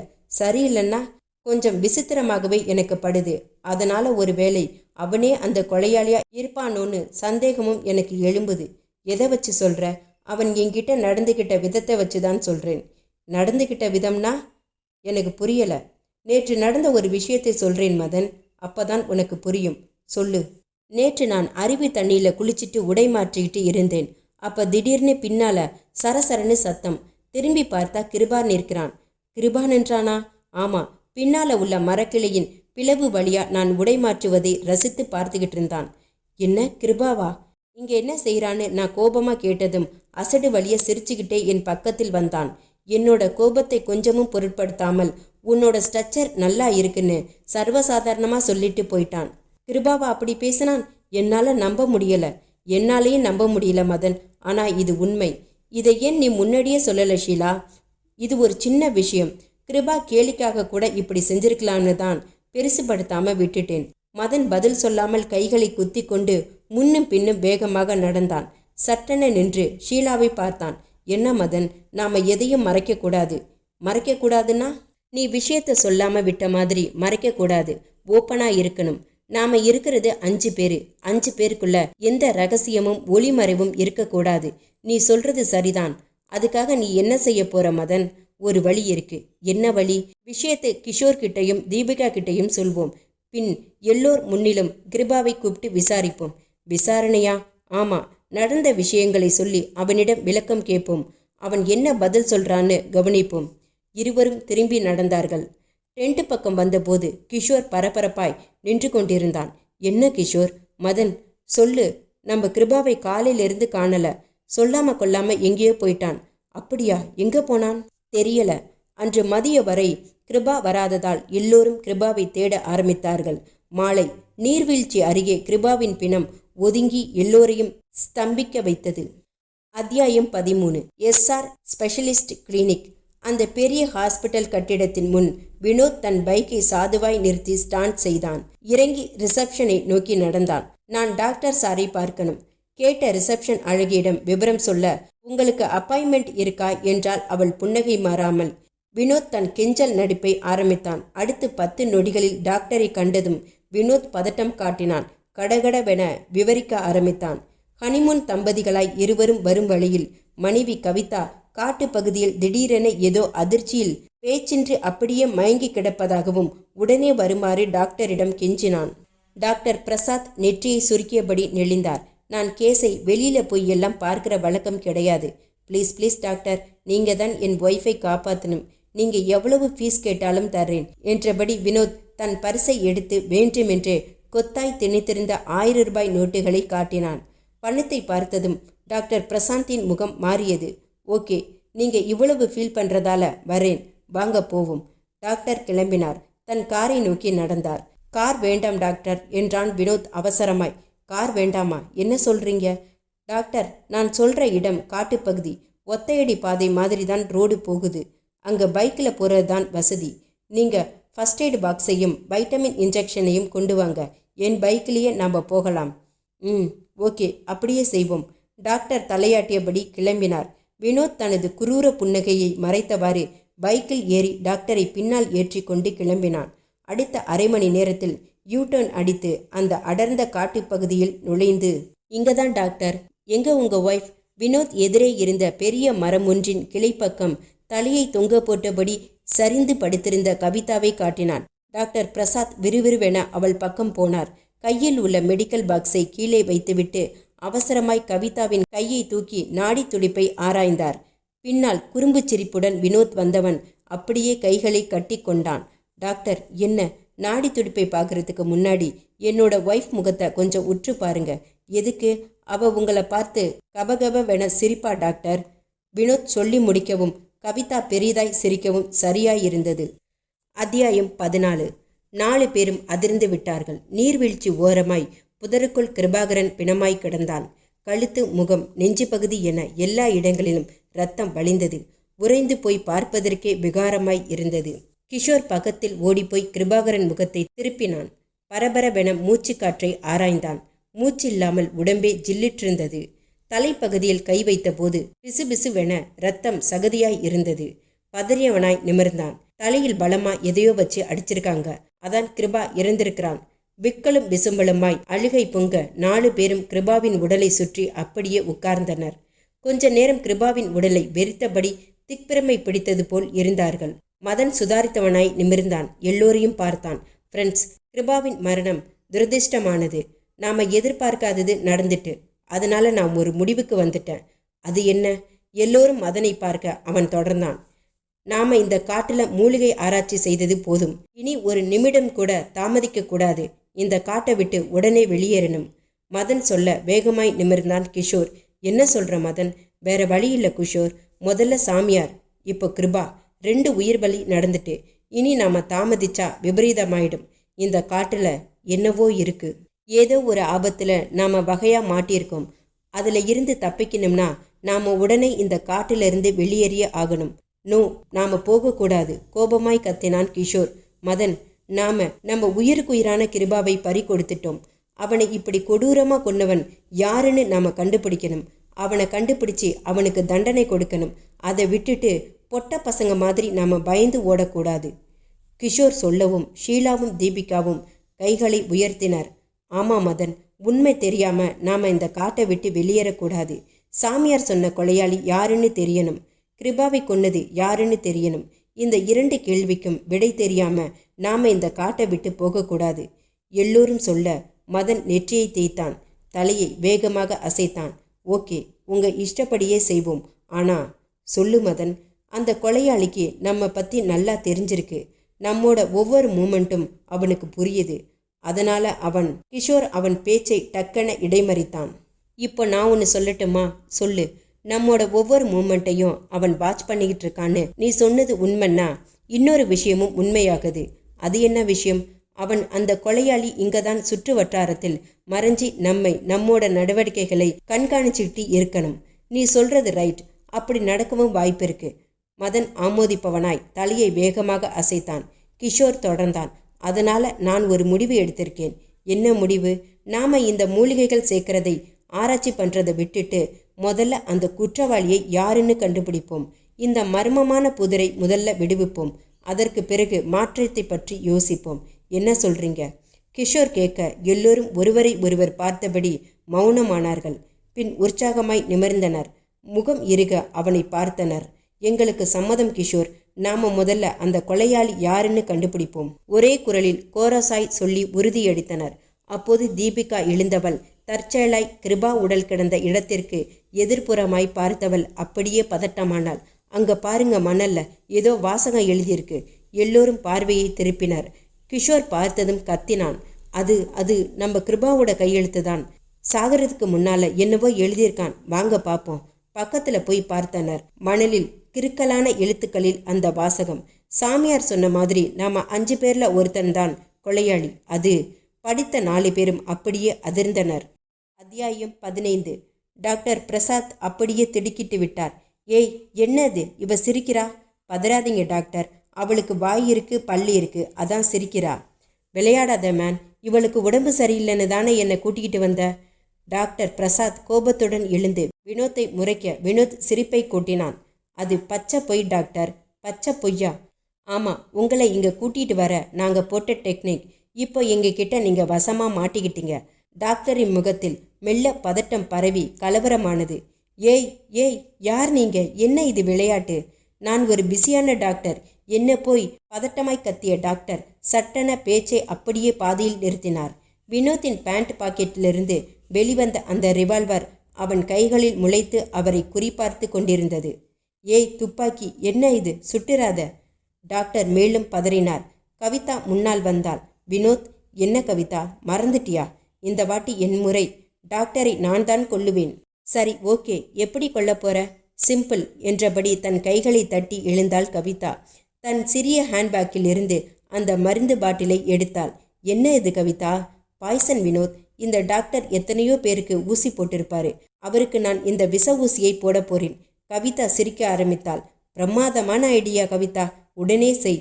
சொல்லியபடி வினோத் பக்கத்தில் வந்து டாக்டரின் 2 கைகளையும் பின்னால் திருப்பி கோழி குஞ்சு போல் அவரை அமுக்கி கொண்டான். நிதானமாய் சிரஞ்சியில் விஷமருந்தை ஏற்றிக்கொண்டு அவரை நெருங்கினாள் கவிதா. அத்தியாயம் 16. கிருபாகரன் இறப்பதற்கு முன் எழுதிய கடைசி வாசகம். படித்த 4 பேரும் அதிர்ந்தனர். தீபிகா பயத்தோடு நிமிர்ந்து மற்றவர்களை பார்த்தாள். என்ன இது? கிருபாகரன் இப்படி எழுதியிருக்கான். அதான் எனக்கும் ஆச்சரியமாய் இருக்கு. அப்போ நிஜமாவே நம்ம 4 பேர்ல ஒருத்தன் தான் அந்த கொலையாளியா? தீபிகா பயத்தோடு கேட்க மதன் கடகடவென சிரிக்க ஆரம்பித்தான். என்ன மதன் சிரிக்கிற? நீங்க யாரும் குழம்ப வேண்டாம். ஒரு உண்மையை தெளிவா புரிஞ்சுக்கோங்க. இந்த வாசகத்தை எழுதினது கிருபாகரன் இல்ல. அப்போ வேற யாரு? அந்த கொலையாளியாகத்தான் இருக்கணும். கொலையாளியா? ஆமா, அவன்தான் கிருபாகரனை கொன்னுட்டு வேணும்னே இப்படி எழுதியிருக்கணும். அவன் ஏன் இப்படி எழுதணும் மதன்? அதுக்கு 2 காரணம் இருக்கு. 2 காரணமா? ஆமா. முதல் காரணம், அவன் வெளியால் ஒருவன் கொலையாளின்னு தன்னை காட்டிக்காம மறைஞ்சிக்கிறதுக்கு. இன்னொன்று சொல்லு. நமக்குள்ள கொலையாளி இருக்கான்னு நம்ப வச்சு குழப்புறதுக்கு. சரி மதன், நீ சொல்றபடியே வச்சுக்குவோம். அப்படி குழப்புறதால அவனுக்கு என்ன லாபம்? லாபம் இருக்கு. அப்படி அவன் நினைக்கிற மாதிரி நம்ம குழம்பி ஒருத்தரை ஒருத்தர் சந்தேகப்பட்டா நமக்குள்ள வீண் சண்டைகள் சச்சரவுகள் ஏற்படும். அதைத்தான் அவன் விரும்புகிறான். மறுபடியும் மௌனம் நிலவியது. 4 பேரும் நெற்றி சுருங்க தீவிரமாய் யோசித்தார்கள். கிஷோர் தீவிரமாய் சிந்தித்தவன் பற்றென்று பொறி தட்டியது போல் நிமிர்ந்தான். எனக்கு மதன் சொல்றது சரின்னு படுது. நிச்சயம் நம்ம 4 பேர்ல யாரும் கொலையாளி இல்ல. வேறு யாரோ தான் நம்மை கொல்ல திட்டம் போட்டு நிறைவேற்ற ஆரம்பிச்சிருக்கான். அதனால நாம தாமதிக்க கூடாது.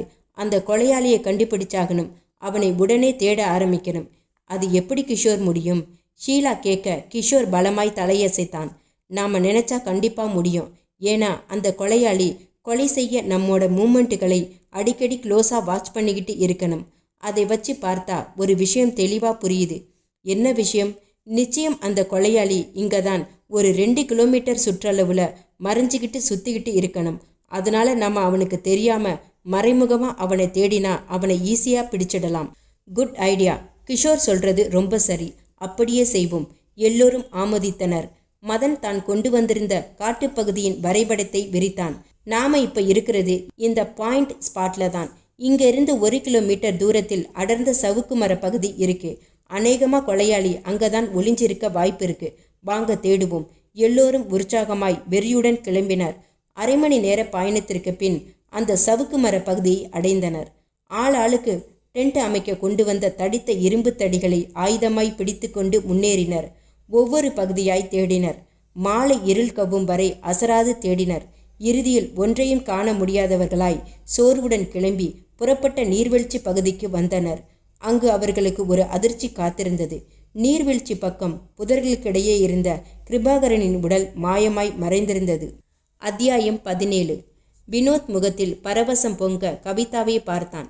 என்ன வினோத், நாம நினைச்சபடியே ஒரு இன்ஸ்பெக்டர் ஒரு டாக்டரை வெற்றிகரமாக கொலை செஞ்சாச்சு.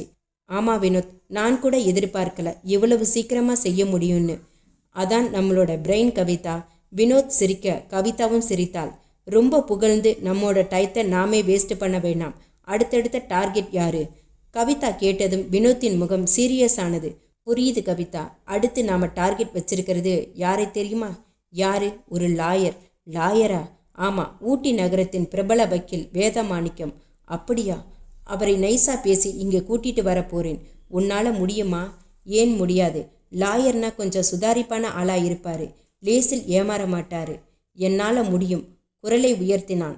எப்படி இவ்வளவு உறுதியா சொல்ற? வினோத் அதற்கு பதில் சொல்லாமல் தன் பைக்குள் கைவிட்டு அதை எடுத்து காட்டினான். அத்தியாயம் 18. கிருபாகரனின் உடலை காணவில்லை. மதன், கிஷோர், தீபிகா, ஷீலா என எல்லோரும் பதட்டமாகி விட்டனர். கிருபாவின் உடல் கிடந்த புதரில் உறைந்த இரத்த திட்டுக்கள் மட்டும் பளிச்சென தெரிந்தன. என்னாச்சு? கிருபாவின் உடலை காணல? இங்கதான் இருந்துச்சு பாருங்க. இழுத்துக்கிட்டு போன தடயம் மாதிரி தெரியுது. மிருகங்கள் ஏதாவது இந்த வாசனையை முகர்ந்து வந்திருக்குமோ? நிச்சயம் மிருகங்களா இருக்காது. பின்ன யாரு? அந்த கொலைகாரன் தான். கொலைகாரனா? ஆமா, நாம அவனை தேடி அங்க போயிருக்கும்போது அவன் இங்கு வந்திருக்கான். கிருபாவோட பாடியை எடுத்துட்டு போயிருக்கான். ஏன் பாடியை எடுத்துட்டு போகணும்? எல்லாம் நம்மை பயமுறுத்ததான். கிஷோர் உறுதியாய் சொல்ல மதன் நிமிர்ந்தான். ஒரு நிமிஷம் கிஷோர். என்ன? ஏன் பிண வாசனையை வச்சு மிருகங்கள் வந்திருக்க வாய்ப்பிருக்கே? வாய்ப்பிருக்கு. ஆனா சொல்லு, அப்படி நடந்திருந்தா என்ன ஆகியிருக்கும்? கொஞ்சம் யோசிச்சு பாரு. எனக்கு புரியல. என்ன ஆகியிருக்கும்? அதாவது மதன், மிருகங்க வந்தா கிருபாவோட பாடியை வேறு எங்கும் இழுத்து போகாது. இங்க வச்சே கடிச்சு குதறி சாப்பிடும். இப்படி சாப்பிட்டுட்டு மிச்ச மீதி எலும்புகளை கீழே போட்டுட்டு போயிருக்கும். ஆனா இப்படி நடக்கல. அதனால சொல்றேன். கிஷோர் சொல்ல மதன் பலமாய் தலையாட்டினான். இப்ப புரியுது, நீ சொல்றது சரிதான். கொலையாளியோட கைவரிசையாகத்தான் இருக்கும். ஷீலா குறுக்கிட்டாள். இன்னொரு விஷயம் புரியுது. என்ன விஷயம்? இப்படி நடந்திருக்கிறதை பார்க்கிறப்ப நாம சந்தேகப்பட்ட மாதிரி இந்த காட்டிற்குள்ள இன்னொரு நபர், அதான் அந்த கொலையாளி இருக்கிறான்னு உறுதியாயிட்டு. கரெக்ட் ஷீலா, ரொம்ப கரெக்ட். தீபிகாவும் வேகமாய் அதை ஆமோதித்தாள். வெளிச்சம் குறைந்து இருள் வேகமாக பரவ ஆரம்பித்து விட்டதை உணர்ந்து அவசரமாய் கூடாரத்திற்கு திரும்பினர். கிஷோரும் வினோத்தும் மரச்சுள்ளிகளையும் சருகுகளையும் எடுத்து வந்து குவித்து நெருப்பு மூட்டினர். தீபிகாவும் ஷீலாவும் அடுப்புகளை பற்ற வைத்து இரவு உணவுக்காக சப்பாத்திகளை தயார் செய்ய ஆரம்பித்தனர். மேலும் 2 மணி நேரம் சென்றது. இரவு உணவு முடிந்து தீபிகாவும் ஷீலாவும் படுக்கச் சென்று விட்டனர். கூடாரத்தின் வெளியே நெருப்பு மூட்டத்தின் பக்கம் சிந்தனையோடு உட்கார்ந்திருந்த கிஷோரை மதன் நெருங்கினான். கிஷோர்? கிஷோர் திரும்பி கவலையாய் பார்த்தான். மதன், என்னால கிருபாவோட இழப்பை ஜீர்ணிக்க முடியல. நம்ம கூடவே இருந்தவன் இன்னைக்கு. இப்படி கிஷோர் சொல்ல மதன் சோகமாய் அவனை தட்டினான். என்னாலையும் தாங்க முடியலதான் கிஷோர். கிருபா எப்படி ஒரு அருமையான ஃப்ரெண்டு. அவனை அநியாயமா பலி கொடுத்துட்டோம். ஆனா விடக்கூடாது மதன். எப்படியும் நம்ம கிருபாவை கொன்ன கொலகாரனை கண்டுபிடிச்சு பழி வாங்கிடணும். மதன் ஆமோதித்தபடி ஓரிரு நிமிடம் சிந்தனையில் ஆழ்ந்தவன் நிமிர்ந்தான். கிஷோர், என்ன மதன்? ஒரு விஷயம் என் மனதில் ஓடுது. அதை உன்கிட்ட சொல்லலாமா வேண்டாமான்னு யோசிக்கிறேன். என்ன விஷயம் மதன்? சும்மா சொல்லு. கிஷோர் வற்புறுத்த மதன் கடகடவென ஆரம்பித்தான். நம்ம ஷீலாவை பத்தி. கிஷோர், ஷீலாவா? அவளுக்கு என்ன? அவன் நேற்று கிருபாகரனை பத்தி என்கிட்ட தப்பு தப்பா சொன்னா. அவன்தான் கொலையாளி மாதிரி தெரிகிறதாகவும் அவ குளிக்கிறத ரசிச்சு பார்த்த மாதிரியும் எல்லாம் என்கிட்ட கிருபா பத்தி குறை சொன்னா. அப்படியா? ஆனா ஷீலா சொன்னதில் ஒரு விஷயத்தை என்னால ஒத்துக்க முடியல கிஷோர். கிருபா பெண்கள் விஷயத்தில் ஒதுங்கி போறவன், எந்த சபலமும் இல்லாத சாமியார் மாதிரி. அவனை போய் இவ குளிக்கிறத ரசிச்சு பார்த்தான்னு சொல்றது நம்ப முடியல. கிஷோர் வேகமாக தலையாட்டினான். நீ சொல்றது சரி. கிருபா பெண்கள் விஷயத்தில் படு ஸ்ட்ரிக்டான ஆசாமி. ஷீலா தான் பொய் சொல்றா. அவ ஏன் பொய் சொல்லணும் கிஷோர்?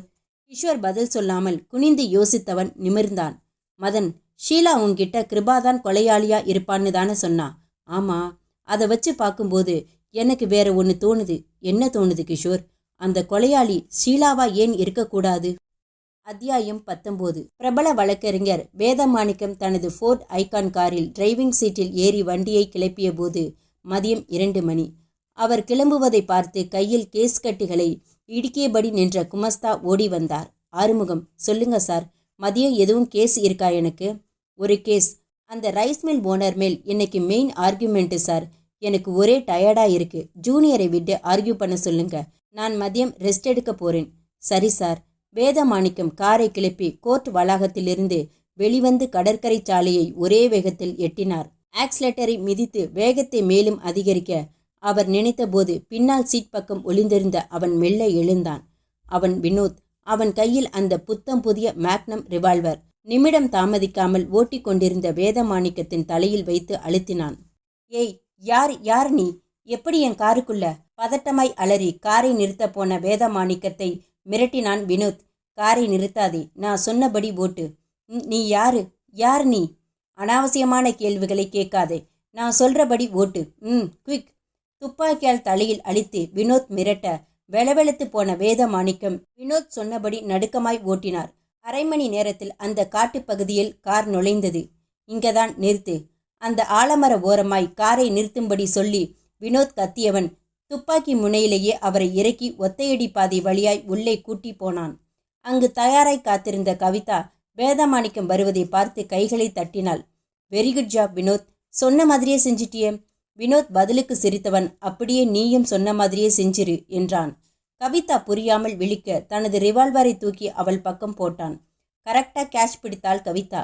நீ ஆசைப்பட்ட மாதிரியே உன் கையாலேயே வேதமாணிக்கத்தின் நெஞ்சில் ஷூட்டிங் நடத்திரு.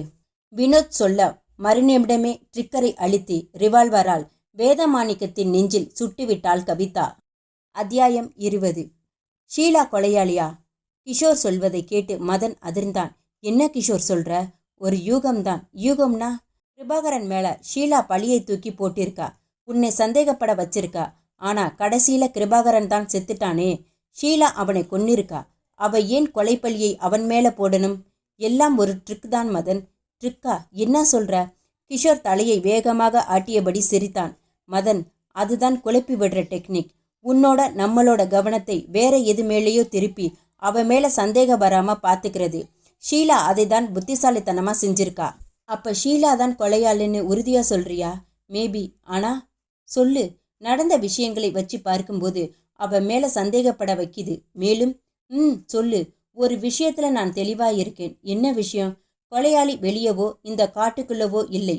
நமக்குள்ள நம்ம 4 பேர்ல ஒருத்தன்தான் கொலையாள். அதுல எனக்கு எந்தவித சந்தேகமும் இல்லை. மதன் திரும்பி வியப்பாய் கிஷோரை உற்று பார்த்தான். எதை வச்சு இவ்வளவு உறுதியா சொல்ற கிஷோர்? ஒரே ஒரு லாஜிக்கை வச்சுதான். அது என்ன லாஜிக்? வெளியில் உண்மையில் ஒரு கொலையாளி இருந்தா முன்ன பின்ன தெரியாத அவனுக்கு நம்மை கொல்லணும்னு எந்தவித அவசியமும் இல்லை. அதனால கொலையாளி நமக்குள்ளதான் இருக்கணும். ஏதோ ஒரு போட்டியோ பொறாமையோ ஏற்பட்டு நம்ம எல்லோரையும் தீர்த்துக்கட்ட முடிவெடுத்திருக்கலாம். கிஷோர் சொல்ல மதன் பதில் சொல்லாமல் யோசிக்க ஆரம்பித்தான். என்ன மதன், மௌனமாயிட்ட? நீ சொல்றது சரியான பாயிண்ட் தான். அதான் யோசிக்கிறேன். யோசனை இருக்கட்டும். இப்ப ஷீலா அந்த கொலையாளியா இருப்பாளோன்னு நான் சந்தேகப்படுற மாதிரி நீயே சந்தேகப்படுறதானே? ஆமா. அப்ப நம்ம ஷீலாவை அவளுக்கு தெரியாம வாட்ச் பண்ணுவோம். எதுவும் ரகசியமா செய்யறாளான்னு கண்காணிப்போம். ஓகேயா? ஓகே. சரி வா, நேரம் ஆயிடுச்சு, தூங்குவோம்.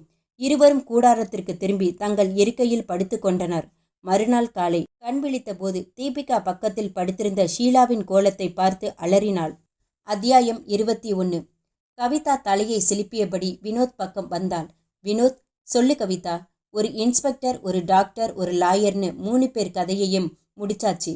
அடுத்த நம்ம லிஸ்ட்ல இருக்கிறது யாரு? முடிவு பண்ணிட்டேன். அவர் ஒரு ஃபாதர் என்றான் வினோத். ஃபாதரா? ஆமா, உச்சி கோபுர சர்ச்சு ஃபாதர். அவர் பேரு கூட சைமன்னு கேள்விப்பட்டிருக்கேன். சைமன், நல்ல பேரு. எனக்கு பேரை கேட்டதுமே ஒரே ஆசை வந்துவிட்டது வினோத். என்ன ஆசை? அவரை என் கையால கொல்லணுங்கிற ஆசை. அட, ஆசையை பாரு. வினோத் கடகடவென சிரித்தான். பின் சட்டென அமைதியானான். என்ன வினோத், ஃபாதரை இங்கு கொண்டு வர என்ன செய்யணும்னு யோசிச்சேன். எதுவும் பிளான் வச்சிருக்கியா? என்ன பிளான் அது? செஞ்சிட்டு சொல்றேன். அத்தியாயம் 22. ஷீலா வாயில் ரத்தம் வழிய இறந்து கிடந்தாள். அப்படியே அதிர்ந்து போய் திகைத்தனர் மதன், கிஷோர், தீபிகா மூவரும். தீபிகா அவசர அவசரமாய் ஷீலாவின் உடம்பை உலுக்கினாள். எந்தவித அசைவும் இல்லாமல் மரத்து போயிருந்தது அவளது உடம்பு. கிஷோர் உன்னிப்பாய் அவளை கவனித்து ஆராய்ந்தவன் பதட்டமாய் நிமிர்ந்தான். பாருங்க, ஷீலா உடம்பில் காயம் எதுவும் இல்லை. எப்படி செத்தா? அதான் ஒரே அதிர்ச்சியா இருக்கு கிஷோர். நம்ம கூடாரத்துக்குள்ள கூட படுத்து கிடக்கும்போது இறந்திருக்கா. சாதாரண இறப்பு இல்ல, இதுவும் கொலைதான். கொலையா? எப்படி கிஷோர்? உடம்புல எதுவும் காயம் இல்லையே. கிஷோர் நெற்றியை பிடித்தபடி தீவிரமாய் சிந்தித்தவன் நிமிர்ந்தான். ஷீலாவின் உதட்டிலிருந்து வழிந்திருந்த இரத்த பிசுபிசுப்பை கைகளால் ஆராய்ந்தான். வேகமாய் அவள் உடம்பை உலுக்கி பார்த்தான். வாய் வழியா ரத்தம் வந்திருக்கு. கவனிச்சியா மதன்? ஆமா. இதை வைத்து பார்த்தா ஷீலா நேற்று சாப்பிட்ட உணவில் என்னமோ இருந்திருக்கு. என்னமோனா விஷம் கலந்திருக்கணும். பாய்சன் உள்ளே போனதால இரத்த குழாய் வெடிப்பு ஏற்பட்டு பிளட் வெளியே வந்திருக்கு. அதான் அவளோட இறப்புக்கு காரணம். நேற்று ஷீலா மட்டுமல்ல, நம்ம எல்லோரும் தான் இரவு சப்பாத்திகளை சாப்பிட்டோம். தீபிகா குறுக்கிட கிஷோர் கைகளை உயர்த்தினான். உண்மைதான், நாம எல்லோரும் சாப்பிட்டோம் தான். ஆனா ஷீலா சாப்பிட்ட சப்பாத்தியில் தான் யாரோ விஷத்தை கலந்திருக்காங்க. அப்படி கலந்தது யாரு? தீபிகா கேட்டதும் கிஷோரின் முகம் இறுகியது. இருவரையும் மாறி மாறி பார்த்தான். கலந்தது வேறு யாருமில்ல, நம்ம 3 பேரில் ஒருத்தர் தான் என்றான் அமைதியாக. என்னது, நம்ம 3 பேர்லையா? என்ன சொல்ற? யாரது? அது அது நீதான். கிஷோர் கைகளை உயர்த்தி ஆட்காட்டி விரலால் மதனை காட்டினான். அத்தியாயம் 23. ஃபாதர் சைமன் காலை நேர ஜபக்கூட்டத்தை முடித்துவிட்டு தனது ஓய்விடத்தை நோக்கி நடந்து கொண்டிருந்தார். பவ்யமாக கூனி குறுகியபடி அவர் முன் போய் தோன்றினான் வினோத். ஃபாதர். ஃபாதர் திரும்பினார். என்னப்பா? ஃபாதர், என் பேர் விக்டர் தேவதாஸ். புறநகர் பக்கம் உள்ள காட்டில் வன காவலாளியாக வேலை பார்க்கேன்.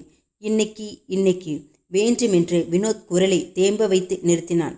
சொல்லுப்பா, என்னாச்சு இன்னைக்கு காலையில் என்னோட ஒய்ஃப் ரோசம்மா நோய்வாய்ப்பட்டதால் பலவீனமா இருந்தவ திடீர்னு இறந்துட்டா ஃபாதர். ஐயோ, அப்படியா? என பதட்டம் காட்டிய சைமன் கண்களை மூடி ஒரு நிமிட பிரார்த்தனை செய்துவிட்டு கண்ணை திறந்தார். வினோத் குரலை மறுபடியும் கெஞ்சலாக்கினான். ஃபாதர், அப்படியே நீங்க ஒரு உதவி செய்யணும் ஃபாதர். என்ன உதவி? கேளுப்பா. என்கிட்ட போதுமான பண வசதி இப்போ இல்லை.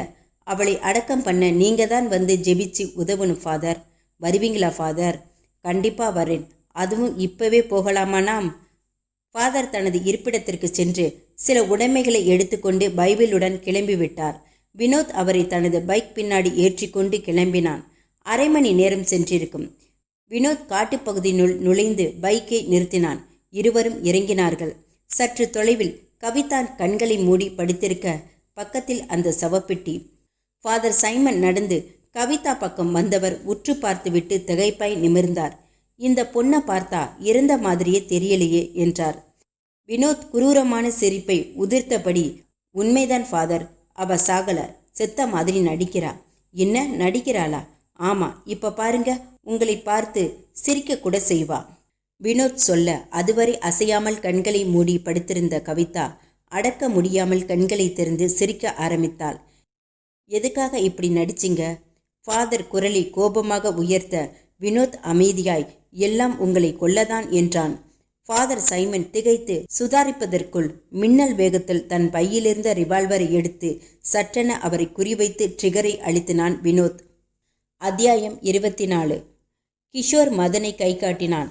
மதனோ பதறாமல் கடகடவென சிரிக்க ஆரம்பித்தான். டேய், என்ன சிரிக்கிற? நீதான் கொலையாளி. கிஷோர் கோப பார்வையுடன் உருமலாய் சொல்ல மதன் மேலும் அடக்க முடியாமல் சிரித்துவிட்டு நிறுத்தினான். டேய் ஃபூல், உன்னோட முட்டாள்தனத்தை நினைச்சா சிரிப்புதான் வருது. முட்டாள்தனமா? என்ன சொல்ற? ஷீலா செத்து கிடந்த உடனே நான் தான் குற்றவாளின்னு நினைக்கிறியே. ஒரு விஷயத்தை யோசிச்சு பார்த்தியா? என்ன விஷயம்? நேற்று தீபிகாவும் ஷீலாவும் அடுப்பு கல்லில் சப்பாத்தி சுடுறதுலேருந்து சாப்பிட்ற வரைக்கும் நான் உன் கூடவே தான் இருந்தேன். இதில் எப்படி நான் உனக்கு தெரியாம அவ உணவில் விஷத்தை கலந்திருக்க முடியும்? மதன் சொல்ல கிஷோர் ஒரு கிணம் திகைத்து சம்பித்தான். ஆனா மறுநிமிடமே சுதாரித்தவனாய் மதனை முறைத்தான். நீ சொல்றது சரி, ஆனா நீ ரொம்ப கெட்டிக்காரன் மதன். கில்லாடித்தனமா எனக்கு தெரியாம என்கிட்ட பேசிக்கிட்டு உன்னோட விபரீத வேலையை காட்டியிருப்ப. மதன் கைகளை விரித்தபடி அவனை பார்த்தான். என்னை ஏன் இப்படி திடீர்னு சந்தேகப்படுற? என்ன காரணம் கிஷோர்? காரணம் இருக்கு. அதான் என்ன காரணம்? நீ சொன்ன பொய்கள் தான். பொய்யா? ஆமா. முதல்ல ஷீலா கிருபாவை கொலையாளின்னு சொல்றாப்ல ஒரு பொய்ய சொன்ன. அப்புறம் கிருபாவை கொன்னுட்டு ஷீலாவே கொலையாளியா இருக்கிற மாதிரி என்னை நம்ப வச்ச. ஷீலா மேல என்னை சந்தேகப்பட வச்சு கடைசியில ஷீலாவை கொன்னிருக்க. கிஷோர் சொல்ல சொல்ல மதன் பதில் சொல்லாமல் முறைத்தான். என்ன முறைக்கிற? பதில் சொல்லு. கிஷோர் குரலை உயர்த்த தீபிகா திகிலோடு பார்க்க மதன் பதில் சொல்லாமல் மறுப்பாய் தலையசைத்தான். நான் பதில் சொல்ல மாட்டேன். ஆனா இப்போ எனக்கு ஒரு விஷயம் தெளிவா புரிஞ்சிருச்சு. என்ன விஷயம்? என் மேல அபாண்டமா குற்றம் சாற்ற நீதான் அந்த குற்றவாளியா இருப்பேன்னு நினைக்கிறேன். மதன் சொல்ல, நல்ல ஜோக் இது என கிஷோர் கடகடவென சிரிக்க ஆரம்பித்தான். மதனின் முகம் கடுமையாய் இறுகியது. அதனால நான் ஒரு முடிவுக்கு வந்துட்டேன் கிஷோர். கிஷோரும் மதனின் குரல் மாறுவதை உணர்ந்து சீரியஸானான். என்ன முடிவு? உண்மை குற்றவாளியான உன்னை இனியும் விட்டு வைக்க கூடாது. விட்டா நீ என்னையும் தீபிகாவையும் அநியாயமா கொன்னிருவ. அதனால வேற வழி இல்லை. உன் மேல இரக்கம் காட்ட முடியாது. ஐ எம் சாரி கிஷோர் என்றபடி மதன் தன் இடுப்பு மறைவிலிருந்து பிஸ்டலை எடுத்து குறிபார்த்து சுட்டான். அத்தியாயம் 25. மதன் கொஞ்சமும் தாமதியாமல் திடீரென பிஸ்டலை எடுத்து சுட்டான். கிஷோர் இதை கொஞ்சமும் எதிர்பார்க்கவில்லை. திகிலாய் மார்பில் அதிர்ச்சியோடு புல்லட்டை வாங்கியவன் அப்படியே அலறி சுருண்டு விழுந்தான். நடந்ததை நம்ப முடியாமல் அப்படியே விக்கித்து போன தீபிகா மதனை பார்த்து மிரண்டாள். மதன், என்னது? நீ சுட்டுட்ட? தீபிகா அழாத குறையாய் கேட்க மதன் சர்வசாதாரணமாய் அவளை பார்த்தான். வேற வழியில்லை தீபிகா, அவன்தான் கொலையாளி, அதான் சுட்டேன். உன்கிட்ட பிஸ்டல் எப்படி? ஓ, பிஸ்டலா? நான் தான் நம்மோட தற்காப்புக்காக கொண்டு வந்திருந்தேனே, உனக்கு தெரியாதா? தெரியாது. நீ யார்கிட்டையும் சொல்லலையே. தீபிகா திகிலாய் சொல்ல மதன் சிரித்தான். என்ன சிரிக்கிற? ஐயோ தீபிகா, என்கிட்ட பிஸ்டல் இருக்கிறது உன்னை தவிர எல்லோருக்கும் தெரியும். நான் அவங்க கிட்ட காட்டியிருக்கேன். நோ, நீ பொய் சொல்ற. பொய்யா? என்ன தீபிகா சொல்ற? உண்மையை தான் சொல்றேன். மற்ற 3 பேரும் உயிரோட இல்லாதால நீ தைரியமா புழுகிற. நீ பிஸ்டல் வச்சிருக்கிறது யாருக்கும் தெரியாது. உன்னை நான் நம்ப மாட்டேன். நீதான் கொலையாளி. நான் கொலையாளியா? நல்ல ஜோக் இது. மதன் அடக்க முடியாமல் சிரிக்க ஆரம்பித்தான். தீபிகா மிரட்சியோடு அவனை பார்த்தவள் திரும்பி விறுவிறுவென ஓட ஆரம்பித்தாள். தீபிகா சற்றென்று திரும்பி ஓடுவதை பார்த்து மதன் பதறியவனாய் கைகளை உயர்த்தினான். ஆவேசமாய் கத்தினான். தீபிகா, நில்லு நில்லு. தீபிகா, நான் சொல்வதை கேளு. நான் கொலையாளி அல்ல. மதனின் கத்தல் கேட்காத தூரத்தில் விறுவிறுவென அடர்ந்த காட்டுப்பகுதியில் தீபிகா தலை தெறிக்க ஓடிக்கொண்டிருந்தாள். தீபிகா வேகமாய் திரும்பி பார்க்காமல் அடர்ந்த மரங்களுக்கிடையே இருண்ட காட்டுப்பகுதியில் ஓடினாள். மூச்சு வாங்கி ஒரு இடத்தில் நின்றாள். திரும்பி பார்த்தபோது வெகு தூரம் வந்துவிட்டது புரிந்தது.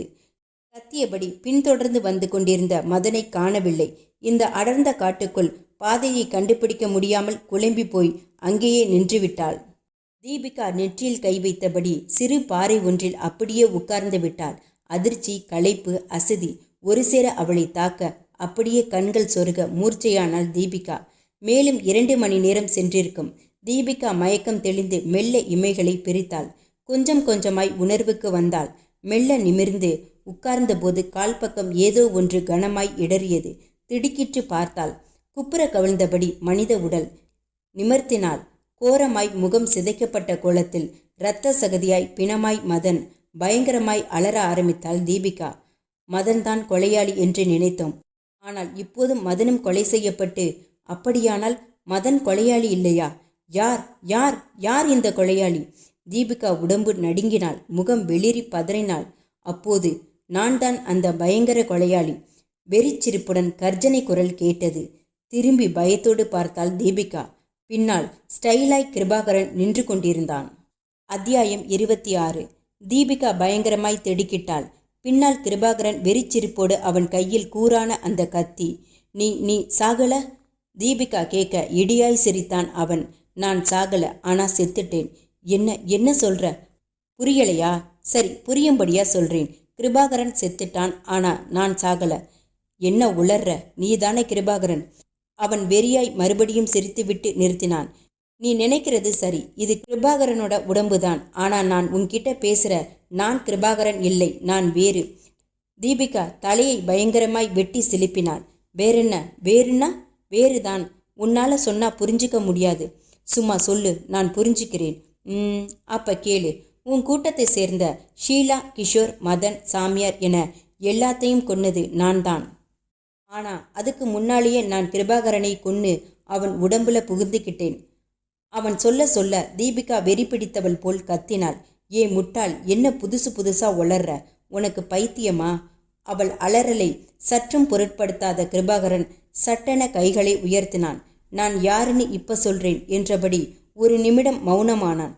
மறு நிமிடம் கிருபாகரனின் உடல் சொத்தன உயிரிழந்தது போல் தரையில் விழுந்தது.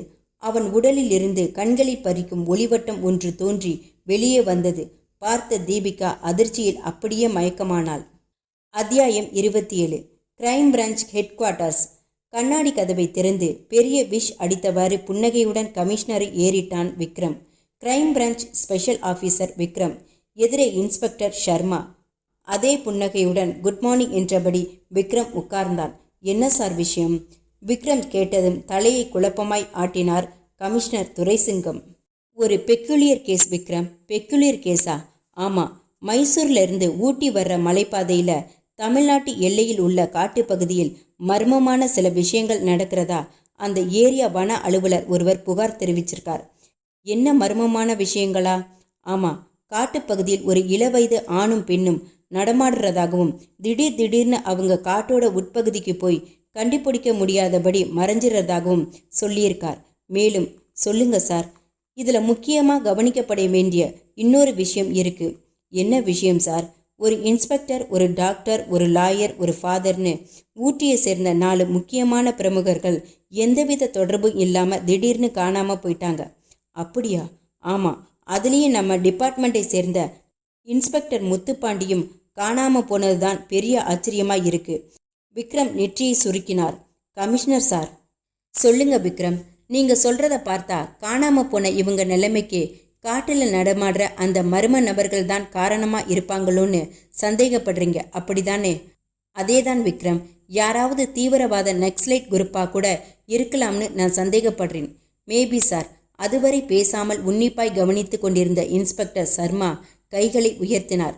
எனக்கு நீங்க சொல்றத பார்த்ததும் போன வாரம் படித்த பத்திரிகை செய்தி ஒன்று பளிர்னு ஞாபகத்துக்கு வருது. என்ன செய்தி சார்? நம்ம பகுலகிரி விண்வெளி ஆராய்ச்சி மைய தலைமை விஞ்ஞானி ஜெயதேவ் ஒரு அறிக்கை விட்டது சார். அந்த அறிக்கையில் அப்படி என்ன அவர் சொல்லியிருந்தார்? ஒரு 10 நாட்களுக்கு முன்னால இரவு நேரத்தில் அவங்க ஆராய்ச்சி மைய ராடார் கருவிகளில் ஒரு வினோதமான சிக்னல் பதிவாயிருந்ததாம். அதன்படி நம்ம பூமிக்கு வேற்று கிரகத்திலிருந்து ஏதாவது ஒரு பொருளோ அல்லது வேறு ஜீவராசியோ நுழைந்திருக்க வாய்ப்பு இருக்குன்னு நிருபர்களை எல்லாம் கூட்டி அறிவிச்சிருந்தார். ஆனா சொல்லுங்க சார். அவரோட முக்கியமான அந்த பேட்டியை எல்லா பத்திரிகையாளர்களும் பேப்பர்களில் சிறுசா ஒரு ஓரத்தில் போட்டுட்டு கண்டுக்காம விட்டுட்டாங்க. மை காட், நீங்க சொல்றதை கவனிக்க வேண்டிய விஷயம் மாதிரி படுதே. கமிஷனர் சொல்ல விக்ரமும் அதை பலமாய் ஆமோதித்தான். கமிஷனர் சார் சொல்லுங்க. நாம உடனே அந்த விஞ்ஞான மைய சயின்டிஸ்ட் ஜெயதேவை சந்திச்சு பேசினா விஷயங்கள் கிடைக்கலாம்னு நினைக்கிறேன். You are right. Go ahead Vikram. அத்தியாயம் 28. விண்வெளி ஆராய்ச்சி மையம். விக்ரமும் சர்மாவும் அனுமதி பெற்று சீஃப் சயின்டிஸ்ட் ஜெயதேவின் அறையினுள் நுழைந்து உட்கார்ந்தார்கள். புன்னகையுடன் பேச ஆரம்பித்தார் ஜெயதேவ். நான் அறிக்கை விட்ட விஷயம் உண்மைதான். சரியா 15 நாட்களுக்கு முன்னால் மையத்தோட சக்தி வாய்ந்த ராடார்களில் வினோதமான சிக்னல் ஒன்று பதிவாயிருக்கு. அதோட ஃப்ரீக்வன்சியை வைத்து பார்க்கும்போது அது வேற கிரகத்து பொருளாகவோ ஜீவராசியாகவோ இருக்கலாம்னு தான் என்னோட சந்தேகம். சயின்டிஸ்ட் சார் கேளுங்க. அப்படி அந்த வேறு கிரகத்து பொருள் எந்த இடத்தில் வந்திருக்கலாம்னு இடத்தை ஸ்பாட் அவுட் பண்ண முடியுமா? கண்டிப்பா. கிடைச்ச ஃப்ரீக்வன்சி அளவை வைத்து பண்ணிடலாம். அப்படின்னா எந்த ஸ்பாட் சயின்டிஸ்ட் சார்? அது நான் ஏற்கனவே சொன்ன மாதிரி மைசூர் ஊட்டி மலைப்பாதையில் அடர்ந்த காட்டுப்பகுதியில்தான் அதிகமான அளவு அந்த சிக்னல் பதிவாயிருக்கு. ஸோ அதான் அந்த ஸ்பாட். சயின்டிஸ்ட் சார் கேளுங்க. இதுவரை இப்படி வேறு எங்கேயாவது விண்வெளி ஆராய்ச்சி நிலையம், ரஷ்யாவின் சோதனை மையம், பிரான்சின் தலைமை ஆராய்ச்சி நிலையம் என உலகத்தின் முக்கியமான நிலையங்களில் அவ்வப்போது இது போன்ற வேறு கிரக சிக்னல் பதிவாயிருக்கு. இதுல சொல்லுங்க, எப்பவும் அந்த வேறு கிரகத்தை பத்தி வெறும் 10% விஷயங்களே தெரிய வர்றதா? இது பற்றி யாரும் தீவிரமா யோசிக்கிறதில்ல. எந்த விஷயத்திலாவது சொல்லுங்க சார். நமக்கு எதுவுமே அதிகாரப்பூர்வமாக கிடைக்கணும்னு அப்பதான் அது பரபரப்பாக பேசப்படும். என்கிட்ட வேறு கிரகத்து சாம்பிள் ஒன்று கூட இருக்கு. என்ன சார் அது? விக்ரம் ஆவலாய் கேட்க தனது மேஜை டிராயரை திறந்து கவனமாய் அந்த கண்ணாடி குடுவையை எடுத்து கொடுத்தார் ஜெயதேவ். உள்ளே தங்க மினுமினுப்பில் பிளிரிட்டு கொண்டிருந்தது ஒரு வினோத திரவம். மிஸ்டர் விக்ரம், ஒரு முறை நான் இது போன்ற காற்று பகுதியில் வேறு கிரகவாசிகள் வந்து இறங்கிட்டு போகும்போது விட்டுட்டு போனதா ஒரு காட்டுவாசி என்னிடம் வந்து கொடுத்தான். இது உங்களுக்கு அவங்களை கண்டுபிடிக்க உதவுனா நீங்களே வச்சுக்கோங்க. ஜெயதேவ் குடுவையை நீட்ட அதை வாங்கி பையனுள் கவனமாய் பத்திரப்படுத்தினான் விக்ரம்.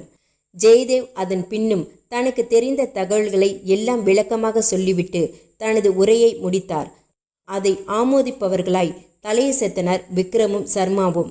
பின் அவரிடம் விடை பெற்று கிளம்பினர். வெளிவந்ததும் இன்ஸ்பெக்டர் சர்மா விக்ரமை பார்த்தார். இப்ப என்ன செய்ய போறீங்க விக்ரம்? அந்த மைசூர் ஊட்டி மலைப்பாதை காட்டுப்பகுதிக்கு உடனே போக போறேன் சார். போய் என்ன செய்வீங்க விக்ரம்? ஒரு விசித்திரமான பிளான் பண்ணி உண்மையை கண்டுபிடிக்க போறேன். சர்மா ஆவலாய் கேட்க பதில் சொல்லாமல் சிரித்தான் விக்ரம். அத்தியாயம் 29. மைசூர் ஊட்டி மலைப்பாதை. அடர்ந்த புதர்கள் நிறைந்த காட்டுப்பகுதி. நுழைவு பகுதியில் இருந்த வனத்துறை செக் போஸ்டில் வண்டியை நிறுத்திவிட்டு இறங்கினான் விக்ரம். சிறிய மரக்கூரையுடன் இருந்த வன அலுவலகத்தை நெருங்கினான். ஆள் வரும் அரவம் கேட்டு வெளிவந்தார் வன அலுவலர் பசவப்பா. சார், நீங்க? I am Vikram from crime branch. Glad to meet you sir. I am Basavappa. Mister Basavappa, கேளுங்க சார். நீங்க தானே இந்த காட்டுப்பகுதியில் உட்புறமா ஒரு ஆணும் பெண்ணும் சந்தேகப்படும்படி நடமாடுறதா தகவல் கொடுத்தீங்க? ஆமாம் சார். அதை பற்றி கொஞ்சம் விபரமாக சொல்ல முடியுமா? சொல்கிறேன் சார். ஒரு 10-15 நாளாக நான் காலையிலும் மாலையிலும் வனப்பகுதியில் ரோந்து போகும்போது திடீர்னு அவங்களை பார்ப்பேன்.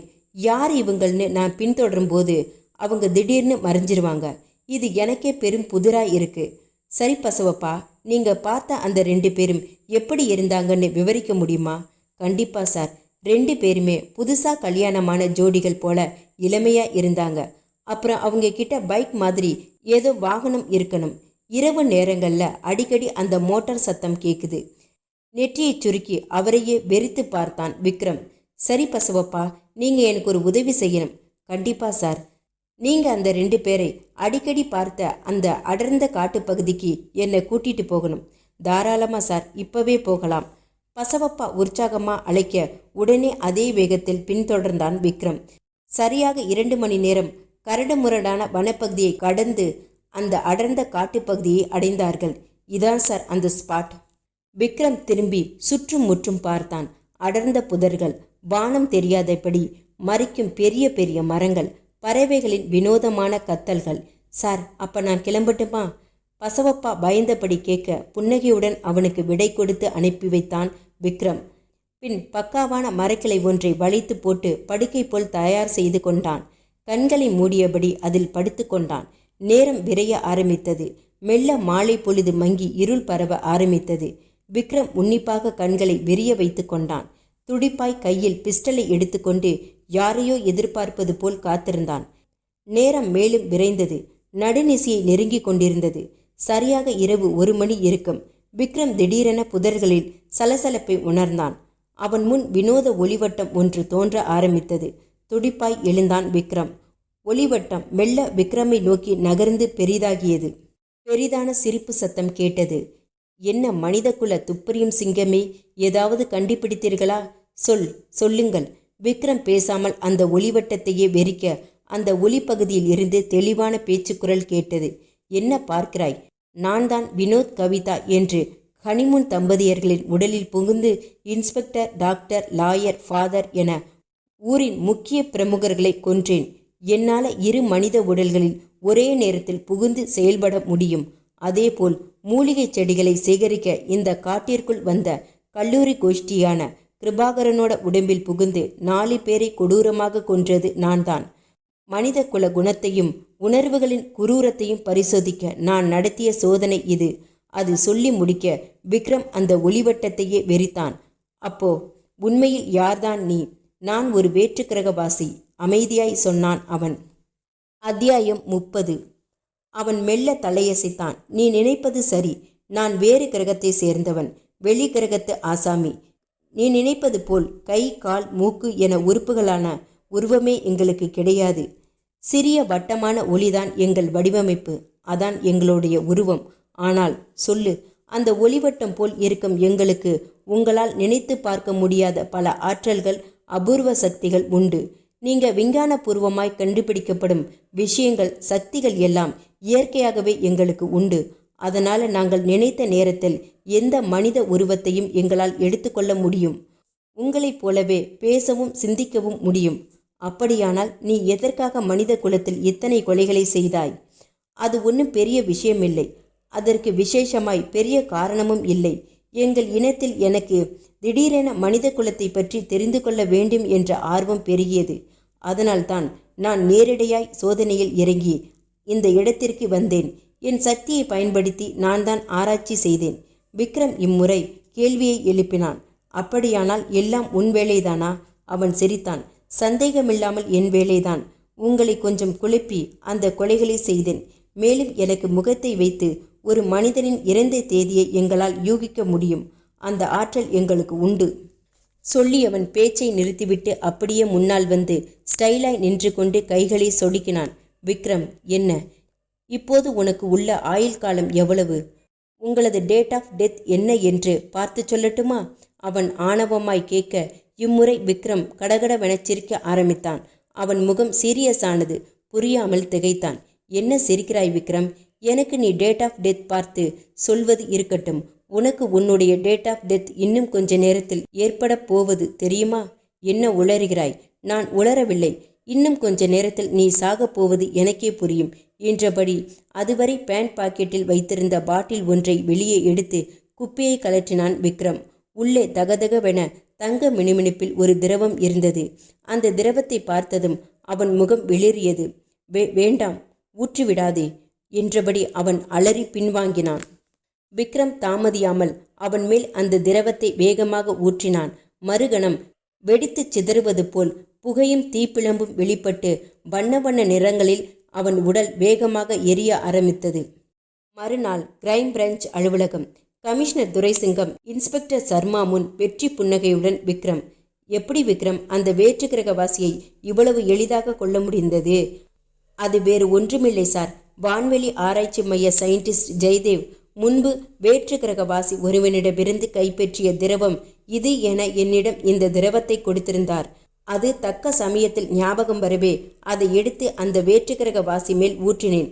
நான் நினைத்தது போலவே அவனது கிரகத்து திரவமே அவனை கொன்றுவிட்டது. கமிஷனர் துரைசிங்கம் நெற்றியை தேய்த்தபடி பார்த்தார். என்ன கமிஷனர் சார் யோசிக்கிறீங்க? அது ஒண்ணுமில்ல விக்ரம். என்ன இருந்தாலும் நம்ம பூமிக்கு வந்த வெளிக்கிரகவாசியை நாம இப்படி கொன்னது சரிதானான்னு யோசிக்கிறேன். பதிலுக்கு விக்ரம் சிரித்தபடி அவரை பார்த்தான். கமிஷனர் சார், இறைவனோட படைப்புப்படி அவர் படைத்த உயிரினங்கள் அந்தந்த பகுதியில்தான் வசிக்கும். காட்டில் மிருகங்கள் வசிக்கிற மாதிரி நாட்டில் நாம வசிக்கிறோம். அதுபோல அந்த வேற்று கிரகவாசிகளும் அவங்கவுங்களுக்குன்னு படைக்கப்பட்ட கிரகங்களில்தான் வாழணும். இது இயற்கையோட கட்டளை. அதை விட்டுட்டு பூமிக்கு வந்து மனித குலத்தை ஆராய்ச்சி பண்றேன்னு மனித குலத்துக்கு தொல்லை கொடுத்தா அவங்க இப்படி அழிவைதான் சந்திக்க வேண்டியிருக்கும். விக்ரம் பேசி முடிக்க கமிஷனர் உச்சி குளிந்தவராய் அவன் கைகளை பிடித்து வேகமாக குலுக்கினார். Vikram, you are really great. முற்றும்.